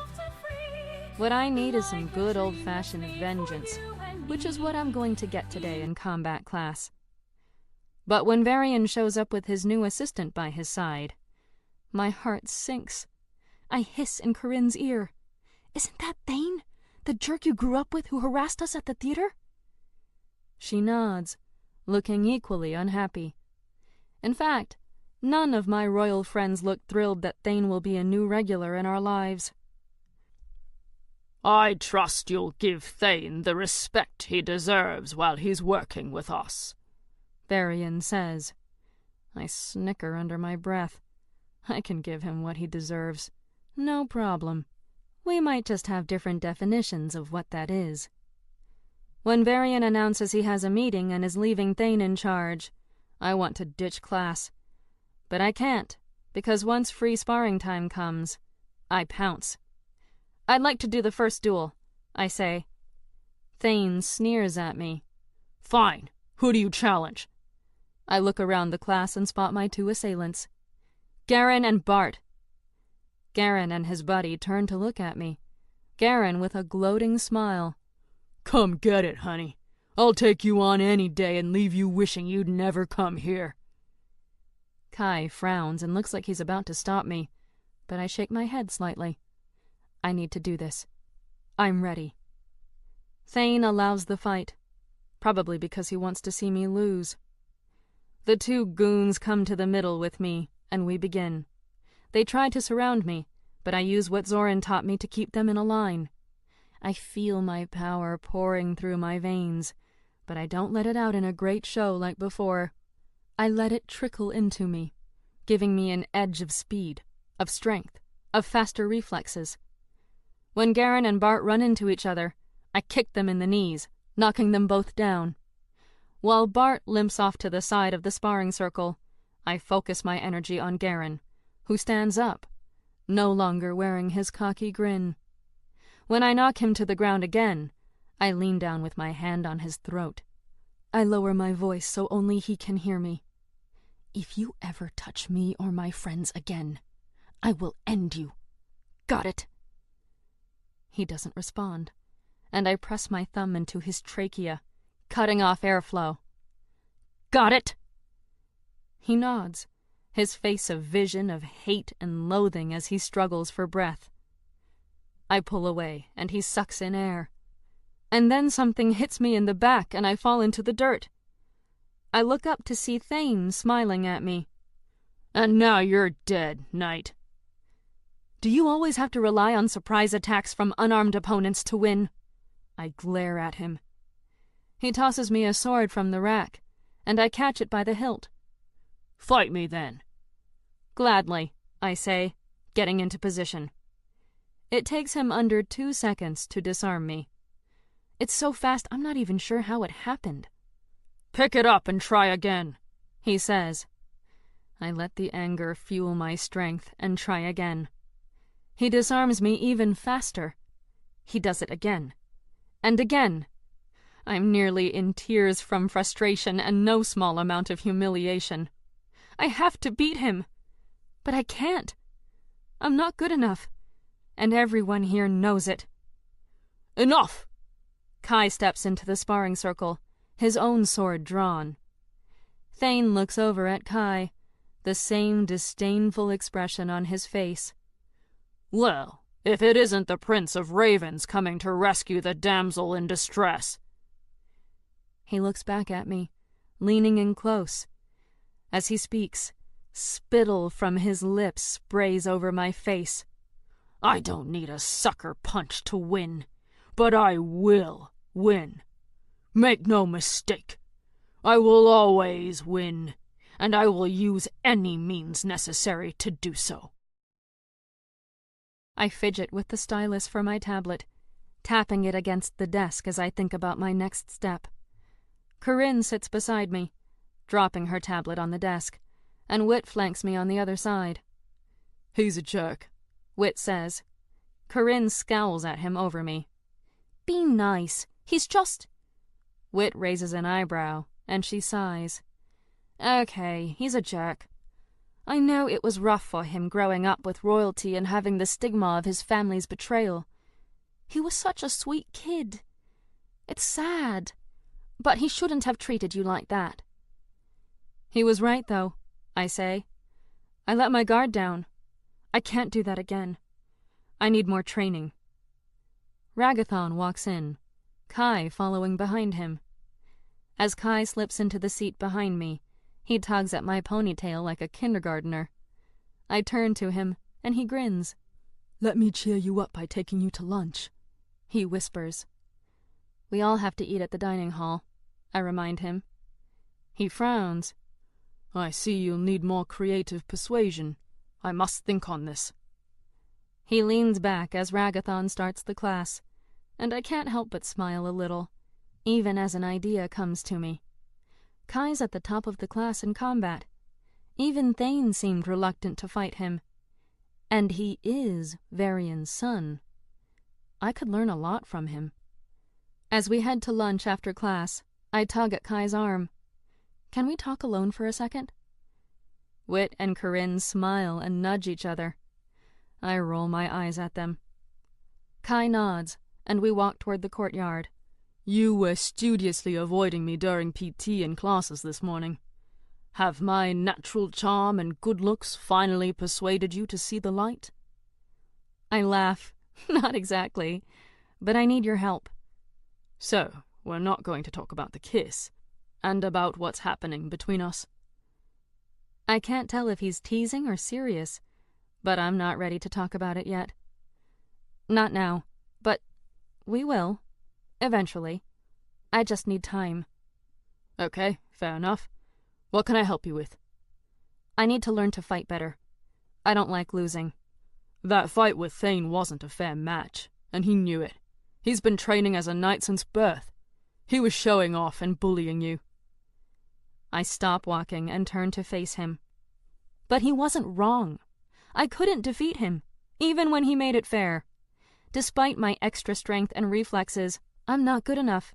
And I need to be. And I need you to teach me. You're brilliant with a sword. Please, train me. Can't I just beat Thane up for you? I shake my head and cross my arms over my chest. I need to learn to fight my own battles. Another thought occurs to me. Why aren't you in any of the tournaments? You're obviously good enough. He shrugs. It's not my thing. I'm a lover, not a fighter. He winks, and I laugh. You sound like Wit, I say. Then I frown again and tug on his robe. Seriously, though, I need your help. He sighs. Fine, I'll train you, but under one condition. I narrow my eyes. What's that? You have to go to the Halloween ball with me next month, in full costume. I laugh. Do you always resort to extortion to get dates? He leans in and places a hand over my cheek, brushing a finger against my jaw. Only with the girls I really like. My stomach flutters a little at his touch. Okay, I'll go with you. But we start training right away. He smiles even bigger. Deal. Meet me after classes today at the arena. I shake my head. No, I mean right now. We have a 2-hour lunch. Teach me how to defeat someone like Thane. Teach me how to defeat someone like your father. Chapter 16. The Black Knight. You know, some of us have to subsist on more than just air, life force, and marshmallows, Kai says, complaining once again about missing lunch. Grab a sandwich on your way to our next class, I say. He rolls his eyes. As you wish, master. Our swords smack together as he corrects my posture, shows me new moves, and tells me to keep practicing. At the end of the 2 hours, my arm is burning, but I feel stronger and more confident. I'm not there yet, but it's a step. As I put my sword back on the rack, I ask to see his. He hands it to me, and I admire the masterful design work on the hilt and blade. Evie speaks in my ear. Scarlet, I detect an AI within this blade. It's not just steel. It carries a wealth of information on combat. With more time, I may be able to link with it. I twirl the blade in my hand. This is no normal sword. Kai takes it back and slashes the air. An angel sword, passed down through our family. I gasp. It can't be. It is. This was one of the pieces that inspired our current angel technology. My fingers itch to hold the weapon again, but I resist. I need to get my own sword, I say. Kai sheaths his blade, and we walk toward our next class together. The right sword will pick you, when the time's right. That sounds profound, I tease. I'm serious. You can't just go out and buy a sword on a whim. Well, you can. He grins. But you shouldn't. You have to bond to your sword. It's an intimate relationship, and the choice must be made with care. Once again, I wish I could use my mother's sword as Scarlet. Kai's stomach rumbles, and I reach into my bag and offer him a chocolate bar. Thanks, he says, stuffing half into his mouth. So, what's up with you and Jax? He asks once he's done chewing. Because I know you want to wait to talk about the kiss, so I'm not going to talk about the kiss. But I will say that this thing... He gestures between us. It's something. It's not nothing. So I need to know. Am I poaching on someone else's girl? First of all, ew! Did you seriously just compare me to a piece of property? He shakes his head. No, you know what I mean. Jax is clearly in love with you. Were you dating? Are you dating? What does it matter? I ask. I've known Jax a long time, and I respect him. If you're worried about his feelings, why don't you ask him yourself? He's disappeared, he says. No one knows where he is. Exactly. I see. So, then, you're a free agent? Not if you keep using these lame metaphors, I'm not. He laughs. Scarlet, are you currently involved with anyone? No, I say honestly. I'm not. Okay, then. But I should warn you, I tell him. We stop in front of our class, my hand on the door. I'm not really dating material right now. He puts a hand over mine and gently squeezes. I'm a patient guy, and you seem like the kind of girl who's worth the wait. What if you're wrong? I ask, looking into his purple eyes. What if I end up hurting you? He cocks his head. Those are two different questions. I can handle pain, Scarlet. As for being worth the wait, I already know you are. I'm not wrong about that. Another month of training and classes fly by.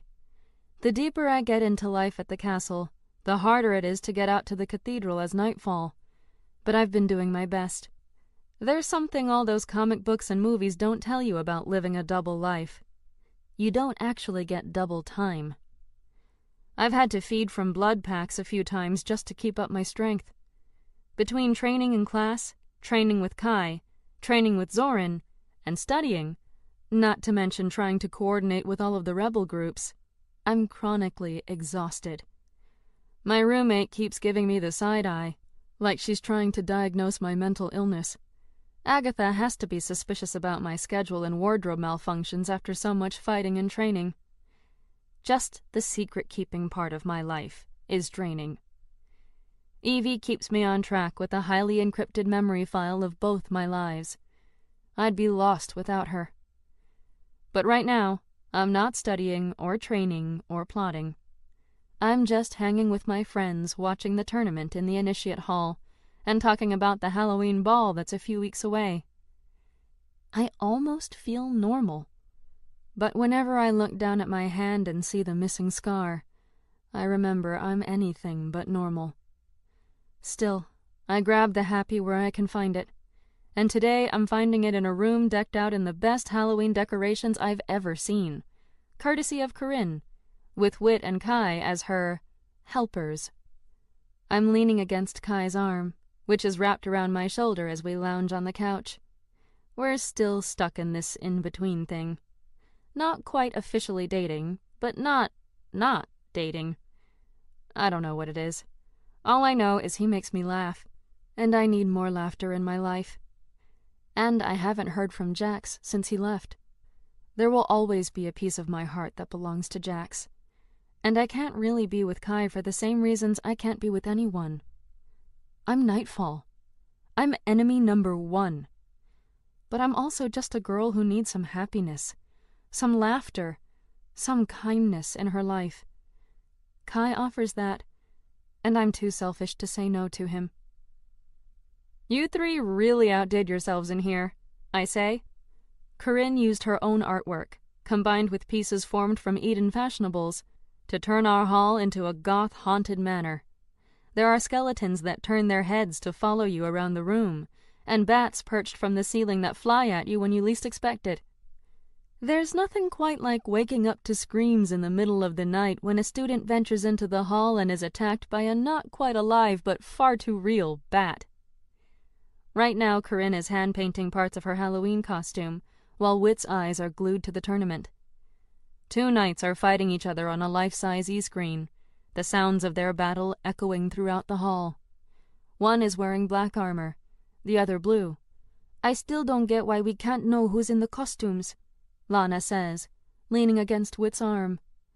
They've been together non-stop since the night at Fairy Realm. It keeps it competitive, Whit says. You can't research your opponent beforehand, so you have to rely on what happens in the arena. I wonder who the Black Knight is. He's good, Kai says. Corinne holds up a silk shirt she's been painting on. What do you think? Won't Yaden look handsome in this? She points to the blue patterns. This is a perfect match for his eyes. Are you two hanging out a lot? Kai asks, and I can hear the protective edge in his voice. A bit, but it's not serious, she says with a smirk. No need to go big brother on him just yet. He's a nice guy. When Ragathon comes into the hall, I tense. I've never seen him here, and it feels invasive. Kai squeezes my shoulder in silent support.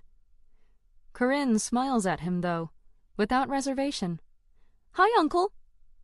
He sits next to her at the table and hands her a small bag. I picked these up for you while I was in the city. You mentioned you needed them for your costume. She opens the bags and examines the different colored beads with a large smile. Thank you! These are perfect! She leans over to hug him, and I'm pretty sure my jaw drops to the floor. I've never seen Ragathon be nice before, except in that one vision. You're doing a great job on this, he says, gently touching the hem. It's lovely. She smiles and returns to her work as Ragathon looks up at the knights fighting. Who's your money on? He asks Whit. The Black Knight, Whit says, though I think the White Knight is going to be a close contender. I agree, the Grandmaster says. Kai chuckles. Are you two actually betting? Whit looks down and grins, and Ragathon raises an eyebrow. Of course not, says Ragathon. It's just a turn of phrase. How's your training coming, Kai? Kai shrugs. As good as can be expected, given Father's growing influence. Ragathon scowls. My brother does have a way of ticking people off. Sure, Varian is the one who irritates people. Ragathon looks at me with another scowl, as if I'm right up there with Varian on the ticking people off scale. Maybe I am. You two have been spending a lot of time together lately, he says to me. It seems everywhere I turn, there you are. I'm about to tell him that Kai is training me, but Kai responds first. We're dating, he says, pulling me closer. He says it in a tone that allows for no argument, and Ragathon sighs and stands. I'll leave you kids to it then. Have fun. After he leaves, my body relaxes. Your uncle doesn't like me. He doesn't like many people, Kai says. He seems to like you three, I say. Everyone has a soft spot, Corinne says. He's not all bad. There's something I've been curious about, though. He looks older than Varian. Why isn't he king? Kai looks at his brother and sister and then at me. He and our father fell in love with the same woman. Our mother. She loved them both in their own way, I think, but in the end she chose our father. Ragathon banished himself to North America to teach here, and did everything he could to dissociate with our family. He's married now, right? With a child of his own? The librarian. The memory. Little pieces of Ragathon that don't fit the man I see every day. Corinne nods, looking up from her painting. I think he loves us because of our mother. He never really got over her. He sees her in us. Especially Corinne, Kai says. She looks just like our mother. I turn to Kai. Why did you tell him we're dating? I love my uncle, he says, but I see how he treats you, and it's not okay. This was my way of telling him to back off. Your family. Corinne grins. I, for one, love seeing you two together. When are you going to make it official? Wit joins in the teasing. Then I can write epic poems about my big brother and his great love. Kai lightly punches Wit's shoulder. We'll go public with our relationship as soon as Scarlett here admits she can't stand the thought of living without me. I roll my eyes at him. You don't have high demands of a new relationship, do you? Ah, so you admit this is a relationship, then? We've made progress. I turn to Wit, ready to change the subject. What are you and Lana going as? Something dripping in romantic tragedy, I'm guessing. How right you are, he says with a wink.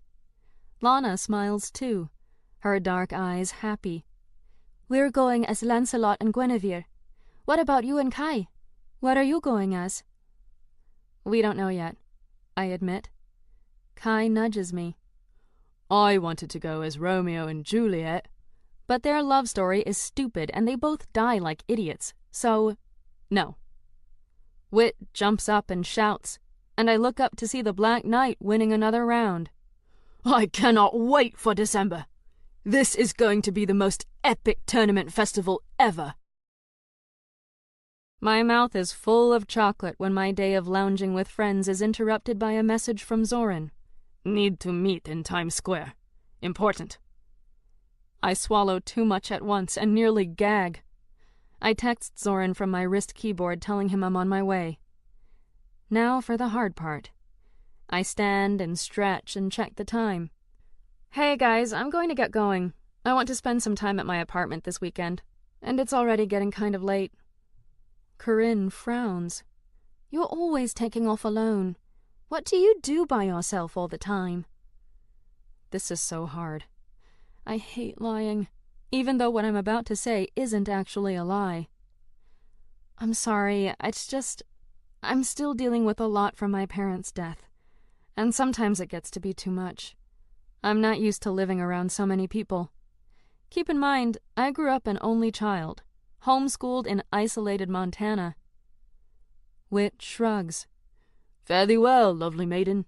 Forget not about thy loyal friends. I smile at him. Never. And I won't be gone all weekend. I just need rest. I'm dead on my feet from all the training, and it's impossible to sleep here. Corinne nods, her face finally relaxing. That's true. And you do need sleep. I can hear you tossing and turning most nights, even for the few hours you're in bed. You must be knackered. I've never shared a room before, I tell her, truthfully. Have a nice weekend, she says. We'll miss you. She looks pointedly at Kai. I walk out, but Kai follows me and places a hand on my arm. I think he's going to give me a hard time, but instead he smiles kindly. I know it's easy for everyone to forget what you've gone through.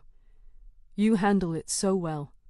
And life at Castle V makes the world out there seem less real at times. He holds my hands between his, warming them. But I get it. Just know I'm here for you if you need me. He kisses my forehead and walks away. And I feel like the worst human being ever for lying to such good people. For lying to my friends. I meet Zoran at Times Square, and we sit together on a bench. He wears a long black coat. We both stare at the city. I stopped 2 executions here, and the place looks alive as ever. Sounds of chatter and cars and music fill the air, e-screens light up the sky, and hundreds of people shuffle by, lost in their bubbles of media. So, I ask, what is so urgent I had to leave my friends? He pulls Knox out of his coat. Knox misses you, What? I cross my arms, frowning. You sure it's only Nox? He grins. I didn't ask anyone else. I groan, petting the cat. Why do some people never admit how they feel, Nox? He purrs in response. Yeah, you have no trouble sharing how you feel, don't you, my kitty? I'm glad the big bad Nephilim didn't eat you in your sleep. Zoran joins me in petting the cat, and our hands touch for a moment. How was your day? He asks. Great. I'm trying to pick a Halloween costume for the ball. You can go as Lilith, the first Nephilim to be turned. Right. Lilith at Castle V. I might as well dress as Nightfall. We both chuckle, though Zoran sounds half-hearted. Are you going with anyone? He asks. His tone is serious. Is he jealous? No, he doesn't see me that way. Does he? I am, I say, deciding the direct approach is best. With Kai. He raises an eyebrow. The Prince of Ravens? He's a good person. He's the enemy. I lower my voice, but I can't hide my frustration. My goal is to tear down the orders, not kill everyone affiliated with them. And what is Kai's goal? Corinne's? Wit's? Will they stand by idly as you destroy the orders? I shiver, trying not to imagine the future as he does. Maybe they'll join me. They are Varian's children. But they are not him. Zoran sighs. Believe me when I say, it's easy to fight an enemy. It's much harder to fight a friend. I'm tired of his opposition. Is there anything else you need to say? He frowns at my response. Yes. He pauses. The Nephilim. I wonder if he asks just to irritate me. We're not creating more. You will need them to win this war. I snap at him. Because they won the first time? He freezes. His eyes are sad. You want to know how I feel, Scarlet. When Danica died, I dedicated myself to protecting those prosecuted by the Inquisition. Zeniths, Nephilim, humans who made enemies. And now, the Nephilim are nearly gone. The Zeniths are treated as less than people. I failed, Scarlet. I don't want you to fail as well. He squeezes the bench railing, bending the steel. I can't have you fail. Chapter 17. Curatio Domus. The night of the Halloween ball. The castle is abuzz with madness of the fun variety. Everyone's getting into the spirit, including the resident knights and faculty. And our dorm room looks like an evil seamstress cursed us to be buried alive in fabric. Larry and Agatha were here all afternoon doing our makeup and hair, fussing over every inch of us. Corinne looked bored. She's used to it. I'm still learning. But I have to admit the end result is pretty spectacular. I sit on my bed to pull on the silver boots for my costume and feel a prick of pain on my thigh. I dig and find a stray sewing needle. Holding it up to Corinne, I raise an eyebrow. She grins sheepishly and takes it from me.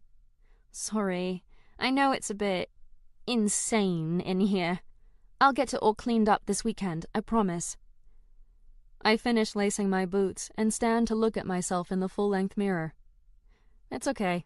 Thanks for making my costume. You did an incredible job. My red velvet skirt falls to the ground, and thin mesh metal armor clings to my torso. Corinne can't resist making a few last-minute adjustments as I stand there. Finally, she straightens up and smiles. Perfect.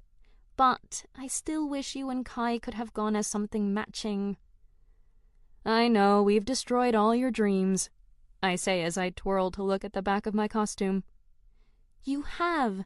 I'll never recover. But Juliana suits you somehow. And, well, I'm not surprised my brother chose who he did. I admire the final look.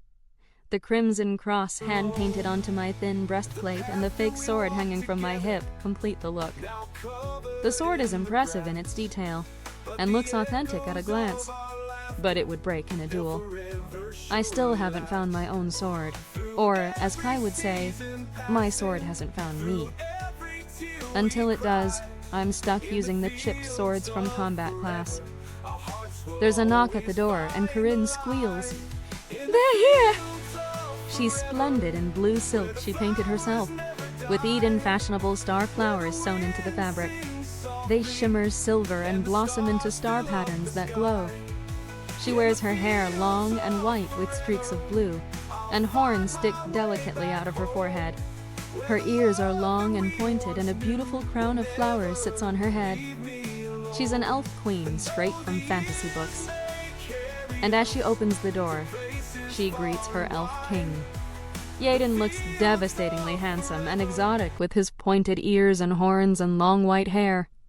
They both shimmer with silver body paint and daring eye makeup that transforms them into something magical. I smile at them both. You two are definitely winning the costume contest tonight. When Kai comes into the room, I burst out laughing. "You look perfect," I tell him as he pulls me into a hug. He bows, his eyes twinkling in mischief. "The dashing and dangerous pirate Veramus at your service." His eye patch gives him a wicked look, and the black beard he wears transforms him into someone I almost don't recognize. He holds out an arm, and I take it. "Shall we?" Corinne takes Yaden's arm and looks around. "Where are Wit and Lana?" "Meeting us at the party," Kai says. As we walk through the halls of the castle toward the grand ballroom, other groups and couples dressed in every imaginable costume press through to attend the ball. And what a ball! Already the ballroom is filled with people dancing. Fog drifts over the floor, transformed by lights into something eerie and beautiful. A live band entertains the crowd from the stage, with walking skeletons as their backup dancers. Round tables draped in dark purple, with black chairs padded by red velvet cushions, line the outskirts of the dance floor. At the center of each table are candelabras encased in intricate spiderweb designs that sparkle like diamonds. Toward the back of the ballroom is a long table piled high with food and drink, all recreated in the Halloween theme. "This is amazing," I say, as we scan the crowd for Wit. He raises his hand from across the room. "Over here!" We join Wit and Lana at the table they saved for us, sinking into the plush velvet seats. "You two make an excellent Lancelot and Guinevere," I tell them. I turn to Corinne. "I can't believe you had time to design everyone's costumes in addition to studying." She smiles, blushing a little under the praise. "I love doing it. It's just another kind of art, a kind women were creating for centuries without getting the recognition they deserved." "I'm surprised there's such a big ball in the middle of the quarter," I say. Wit smiles. "It's the last hurrah before we all buckle down and get serious about the trials and winning a boon from an order." Corinne smiles. "Especially with the death last year. Everyone's extra motivated." "The party before the war, then?" I ask. Yaden nods. "Basically." Kai stands and offers me a hand. "Would the lady like to dance before she leads an army to battle?" The words are closer to the truth than he knows, but I smile and accept his hand. The lady would. As we dance, his arms wrapped around me, I enjoy the feel of this, of being normal and having fun for one night. He kisses the top of my head. "You've worked really hard this quarter," he says. "You've improved so much. I don't know if you see how much stronger, faster, and more focused you are now." I look up at him and laugh. And here I was just thinking it was nice to have a night off work and school and training. "Fair enough," he says. "No training talk tonight. Can I at least tell you how beautiful you are?" A warmth spreads through me. "Thank you." I watch others dancing around us, and am surprised to see my grandfather dancing with Kira. Lana and Whit dance, and then leave to get drinks for everyone. We join them back at our table, and I nibble on a severed finger, some kind of pastry with a strawberry filling. I gag and use a napkin to spit it out. Kai looks over and laughs. I've never met such a picky eater. I shrug. I have standards. He excuses himself from the table. Wait here. I have a surprise for you. My curiosity is piqued when Kai returns holding a plate of something. He places it in front of me. I asked the kitchen to make these for you. I look down at the plate and grin. Chocolate-covered marshmallows? He nods, smiling. I pick up one with a small silver fork and stick it into my mouth. It's divine. I want to clean the plate, but first I lean over to Kai, pulling him into a hug. Thank you, I whisper into his ear. You're amazing. I'm eating the last of my dessert when my grandfather walks over and holds out his hand. Might I have a dance with my granddaughter? I look to Kai, who smiles, and I join the Chancellor on the dance floor. I regret we haven't had more time to spend together since you've been here, he says. It's been a few weeks since you last came for tea and stories about your mother. I know, I'm sorry. It's a lot of work, being here and keeping up. He nods. I understand, dear. Just know you are always welcome. You have an ally here. Thank you. The Seeker and Ragathon talk near the punch bowl, and I nod my head at them. I noticed you dancing with Kira earlier. I didn't realize you two were close. His eyes drift to her. She's been here her whole life. We are the only family she's ever known. I feel a twinge of sadness for her. She may have known my grandfather and my best friend in ways I didn't, but she never had parents. Family. My grandfather looks over at Kai, who's watching us. Are you getting serious with the Prince of Ravens? I think about my answer. I don't know. We're kind of stuck between friends and something more, because of me. But I might be ready for that something more now. He's a good man, he says, from a good family. As the song ends, he escorts me back to my table and kisses my hand. Enjoy your evening. I settle into my seat, and Kai puts an arm over the back of my chair. We were just talking about going through the haunted house. What do you think? There's a haunted house?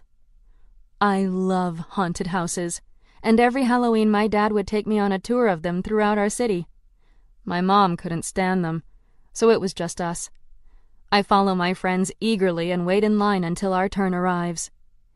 Inside, everything is black, dark, crazy. The spaces are tight, and we crowd in. So many people squished into the lines. They're screaming and laughing and silly, scary shocks. I love every minute of it. When we reach a maze of mirrors, we each take a different path to see who can get to the end first. I'm just about to find my way out when someone from the shadows grabs me. I scream, but the sound is lost in all the other noises. So I turn to fight when a familiar face smiles at me. Jax? He puts a finger to his lips and pulls me outside. I'm not supposed to be here. I hug him, relief pouring through me that he's okay. Where have you been? I can't tell you, he says, his voice sad. But I missed you, Star. I needed to see you. I missed you too, I say. We stand there, awkward, uncomfortable, that kiss sitting between us. He clenches his jaw. I had to tell you. I'm sorry about how I left things. It wasn't fair or right. I put a hand on his chest. It's okay. I understand. But you were right. Things between us, it would be complicated. He nods, a small frown on his face. As if on cue, Kai comes out of the maze and sees us. He walks over and puts an arm around my shoulders. Jax, we weren't expecting you here tonight. Jack steps back. I'm not really here. He looks at me with sad eyes. Take care of yourself, Star. He walks into the shadows as my e-glass buzzes and Evie speaks. Scarlet, Zoran needs you at the cathedral right away. The Sons of Eden are holding Curatio Domus hostage, and they need Nightfall. Kai touches my shoulder. Are you okay? I shake my head. No, I'm sorry. I have to go. I hug him, leaning my head on his chest, before I turn and walk away. I join Trix, TR, and Zoran in the war room. We gather around the war table and discuss the hostage situation. I try not to think of the broken-hearted look on Jax's face when Kai put his arm around me, or the broken-hearted look on Kai's face when I left him at the ball. The Sons of Eden are demanding the Knights Hospitaller be dismantled, says Trix. TR scowls. That will never happen. If it doesn't, then Adam blows up the entire hospital at midnight, Trix says. I project my e-glass feed of the event onto the table. Officers surround the building. This looks too familiar. Are we sure it's not another trap? Trix shakes her head. It's unlikely, since the Sons are involved. I nod. What's blocking our entry? Nothing, says Trix. But if anyone is seen leaving or entering the building, Adam will set off the explosives. I rub my chin. We have discreet ways of entering buildings. Trix grins. You thinking sewers again, En? I pause. Varian saw that move in advance. Will Adam? Zoran points at the exits on my projection. What if someone leaves the building? What do you mean? I ask. He shrugs. There are hundreds of people in that hospital. What if one of them breaks and runs? Then they'll kill everyone, says Trix. Is Adam inside? Asks Zoran. Trix nods, pointing to the center of the hospital. He's on the roof, preaching. He says one of the detonators is attached to his heart and will go off if he dies. He's acting invulnerable. Pieces of a plan click together in my mind. He thinks he'll win this. He doesn't expect to die. And so he's not concerned with his opponents. He's nothing compared to Varian. TR raises an eyebrow. You think he's bluffing? I think he's so confident in his abilities he can't imagine losing. TR nods. He did seem to have a superiority complex at the meeting. So what's the plan, En? Asks Trix. Did your military training cover disabling bombs? I ask. Sure did, she says. Good. I tap the projection. I'll speak with Adam. While I do, you three enter the building through the sewers, find the explosives, and defuse them. TR studies the image of the hospital. I estimate 3 bombs, maybe 4. What if they're defended? I'll deal with any guards, says Zoran. Everyone nods. We've all seen Zoran kill faster than someone can pull a trigger. We work out the details. As we're about to leave, TR frowns. You realize if we do this, we're publicly fighting another major rebel group. The Orders will use this to discredit us. I clasp his shoulder, meeting his eyes. If we do this, we are publicly saving hundreds of people. They'll remember what we've done. If our plan succeeds, the Sons of Eden will be captured, TR says. That's why I'll meet with Adam. Hopefully I can convince him to change his methods and join the Dark Templars. I grab the hilt of my sword. But if I can't, I'd rather he be executed than allowed to threaten others again. Whatever happens tonight, I won't threaten Adam. Nightfall must be a symbol for more than just threats and violence. The people need to see that the Dark Templars can negotiate a peaceful resolution. While the others travel ahead, I find the Night Raven in the catacombs.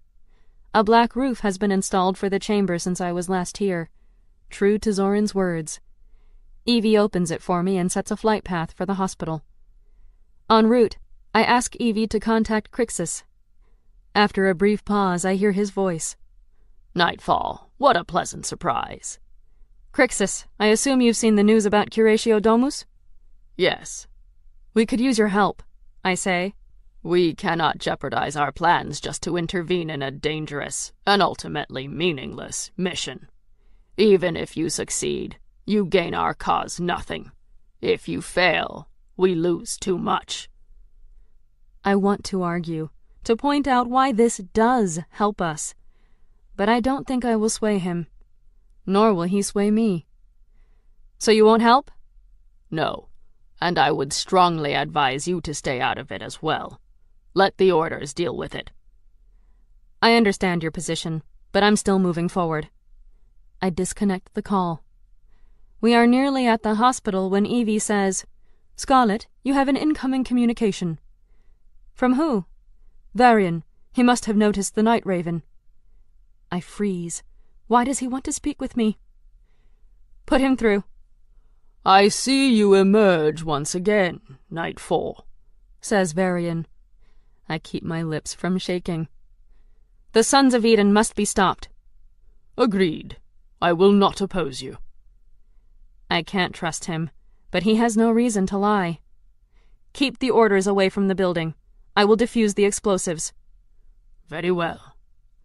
"Communication over," says Evie. "Good. Trix, how are you doing?" She speaks through my e-glass. "We're nearly in the building. Keep me up to date." I examine the city below. Hundreds of people crowd around the hospital. Some to cry for relatives, others to watch the spectacle, and a few to film the whole thing. If this had been a hospital strictly for Zeniths, their concern would be replaced with cheers. It makes me sad. "Evie, take us down to Adam." She does. No one interferes, as Varian promised. The Night Raven hovers above the hospital's roof. The cockpit opens, and I stand face to face with Adam. He smiles, amplifying his voice with his e-glass. "Come to join the celebration?" I feed my speech through the city speakers. I want everyone to know I oppose this. "There will be no celebration, Adam. You will accomplish nothing today." He frowns, his wrinkles creasing. "You are wrong. Today I will destroy the Hospitallers." "The orders would demolish this hospital themselves before they meet your demands." "Ah," he says, raising a finger. "But if they do, then they will have proven they care nothing for their people. Riots will break out. The orders will crumble. I will still win." I gasp. His view of himself is higher than I even realized. He may choose to be a martyr, rather than surrender today. I ask Trix for an update. They're already in the building. I have to be careful. "One day, the orders will fall, but not in this way. Consider what will happen if others take up your example. They'll threaten innocents, kill good people for power. What will be left in the end?" "Innocents? Good people?" He spits off the roof. "They are sinners. They believe they know better than God. They believe mankind must be altered, when it is already perfected." I shake my head. Not everyone in this hospital is part of Hospitaller. There are innocent patients. He chuckles. "I know you do not believe my arguments, but consider these patients. They have decided that humans are better than Zeniths, that Nephilim should not even be allowed existence. Yet are we not all God's children?" I must be careful how I respond. His question is a trap, asking me to choose between humans and Zeniths. "If we are all God's children, then why do you threaten to kill hundreds of them?" He frowns. "If they die tonight, then I have saved them from further corruption. It is my duty to protect their souls." Evie interrupts. "Scarlet, 3 minutes left until midnight." Trix updates me. "We've disabled the first explosive. Zoran knocked out the guard." I turn my attention back to Adam. "And what of your soul? Is it your destiny to die tonight? Is there no more good you can do?" He raises his hand, and I spot the detonator in his grasp. "What I accomplish today," he says softly, "will echo through the ages." "You have 3 minutes left," I remind him, scared he's ready to pull the trigger. 2 minutes now, he says. He trembles. Is he losing his courage? "Leave now," I tell him. "Join me, and we will create such an echo. It will surpass anything you have imagined." I play to his ego, hoping the promise of victory and the fear of death sway him. His eyes are sad. "They annihilated nearly the entirety of your race. How can you protect them? How do you not hate them?" His words feel personal. Does he remember he speaks to a crowd? "I hate what occurred, but a friend once told me, vengeance and justice cannot be the same, and I would rather have justice." Another update. "Only 1 bomb to go, En." 1 minute left, says Evie. I need to keep Adam talking and unaware of time. I don't think of my lessons in speech. I don't think of what I believe. I let the words take hold of me. "The people you killed today did not destroy my race. They did not draft the laws that torture zeniths. Are they innocent? No. None of us are. And we are all punished for it. So if you are to punish these people, be fair. Be just. Do they deserve to die?" Adam flinches, his lip quivering. He speaks quietly, as if to himself. "It's too late now. I have no choice. They killed my people. What does he mean? They turned the world against us. I did not want anyone to know, in case they hated me, in case they found me. But now, in the end..." A silver glow surrounds him. "No, he can't be!" And Adam unleashes his wings. They drift in the wind, silver, like mine. He raises the detonator. The last bomb is still active. "Now," says Adam, "I rejoin my people." He presses the trigger. The corner of the hospital explodes. The building shakes beneath us as metal, glass, and fire rain down on the people below. I fall to my knees, tears burning my eyes. "Trix! Zoran!" "We are still here," says Zoran. "I'm sorry. We weren't fast enough." Adam raises his arms, no doubt expecting the explosions to reach him. They do not. His eyes widen in panic. He presses the trigger again. It doesn't work. Adam drops the trigger, his eyes red. He looks to me. He looks peaceful. And then a gun fires. The bullet hits Adam in the head, and he falls to the people below. Chapter 18. Tested. Adam was torn apart by the mob. The Inquisition officers did nothing to stop it. I closed my cockpit and disappeared into the sky. Now, I'm back at the war table with my Dark Templars. Trix is flicking a coin so that it spins upright. Zoran is reading an old black book. And TR sips on a beer, laughing at something funny on his e-glass. None of us want to face what just happened. I consider asking about the media response, but I don't.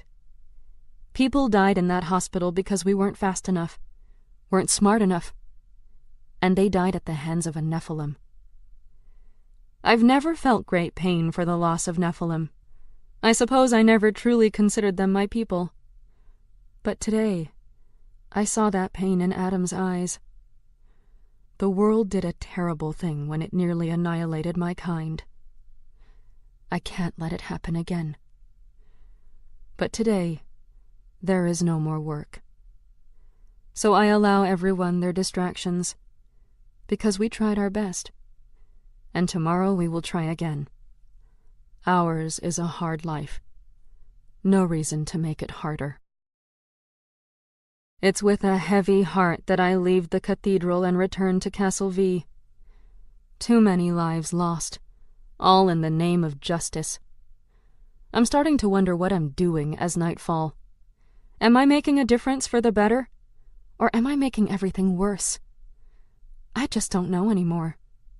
And I feel tired to my core.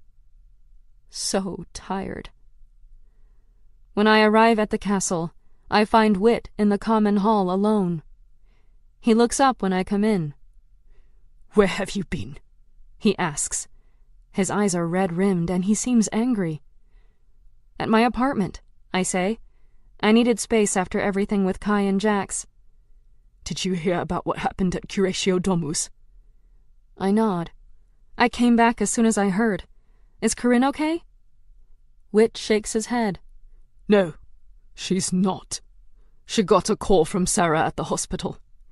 Charlie, the girl you met, was killed tonight by the rebels. She'd just had her transplant, and it was working. She was getting better and was about to be discharged from the hospital for the first time in years. Now she's dead. Corinne could have really used her best friend."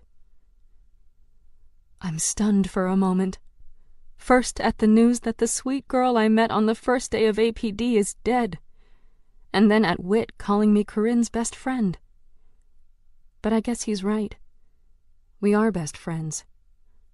All of us. I hang my head in sadness. I've failed them again. It seems no matter what choice I make, I fail someone. "Where is she now?" "She went back to the hospital. There are memorials going up for the victims." I turn to leave, and Whit speaks again, stopping me. "She went by your apartment. You weren't there." I don't know what to say to that, so I don't say anything. To save time, I use my wings to fly into the city as discreetly as I can, and head to the hospital. I was here as Nightfall. Now I'm coming back as Scarlet. I find Corinne kneeling in front of a memorial left on the steps of Curatio Domus.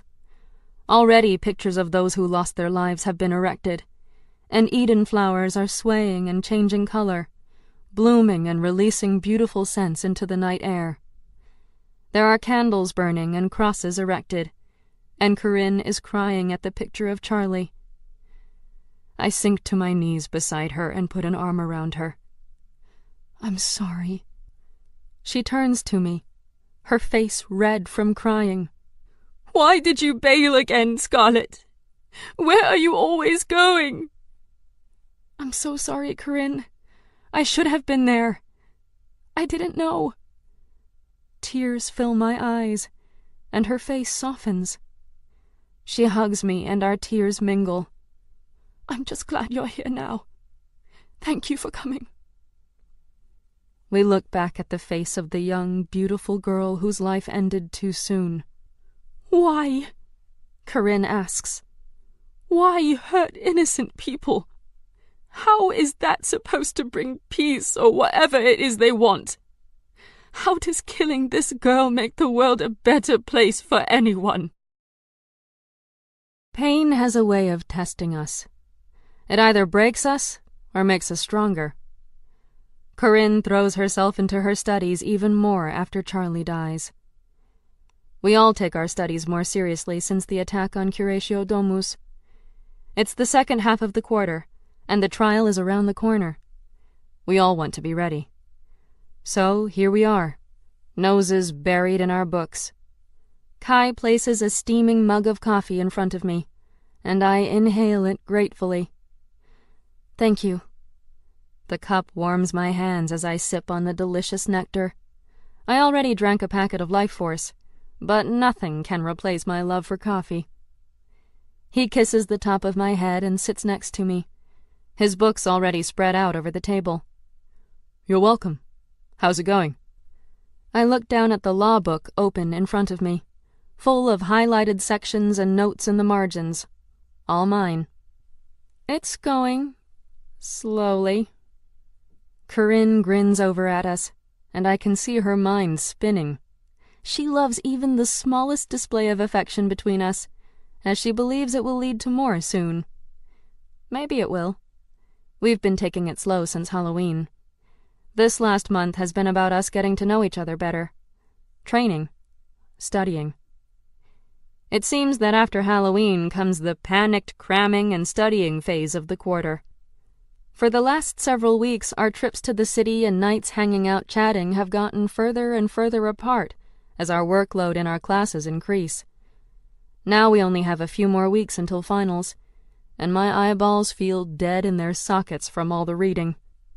Whit and Lana have become glued at the hip. Yaden and Corinne aren't dating, but he's joined our little gang of friends and brings his own charm. And even Akio is here, his wisdom adding something special to our interactions together. Who do you think's a shoo-in for the boons from each order? Yaden asks. Whit looks up from his computer, where he's trying to hack into a dummy account I created for each of them to practice on. I definitely won't be getting one from the Templars, but Scarlet, you'll get something, I'm sure. Maybe, I say. It's the class I'm strongest in. But Whit, you're awesome at law and order.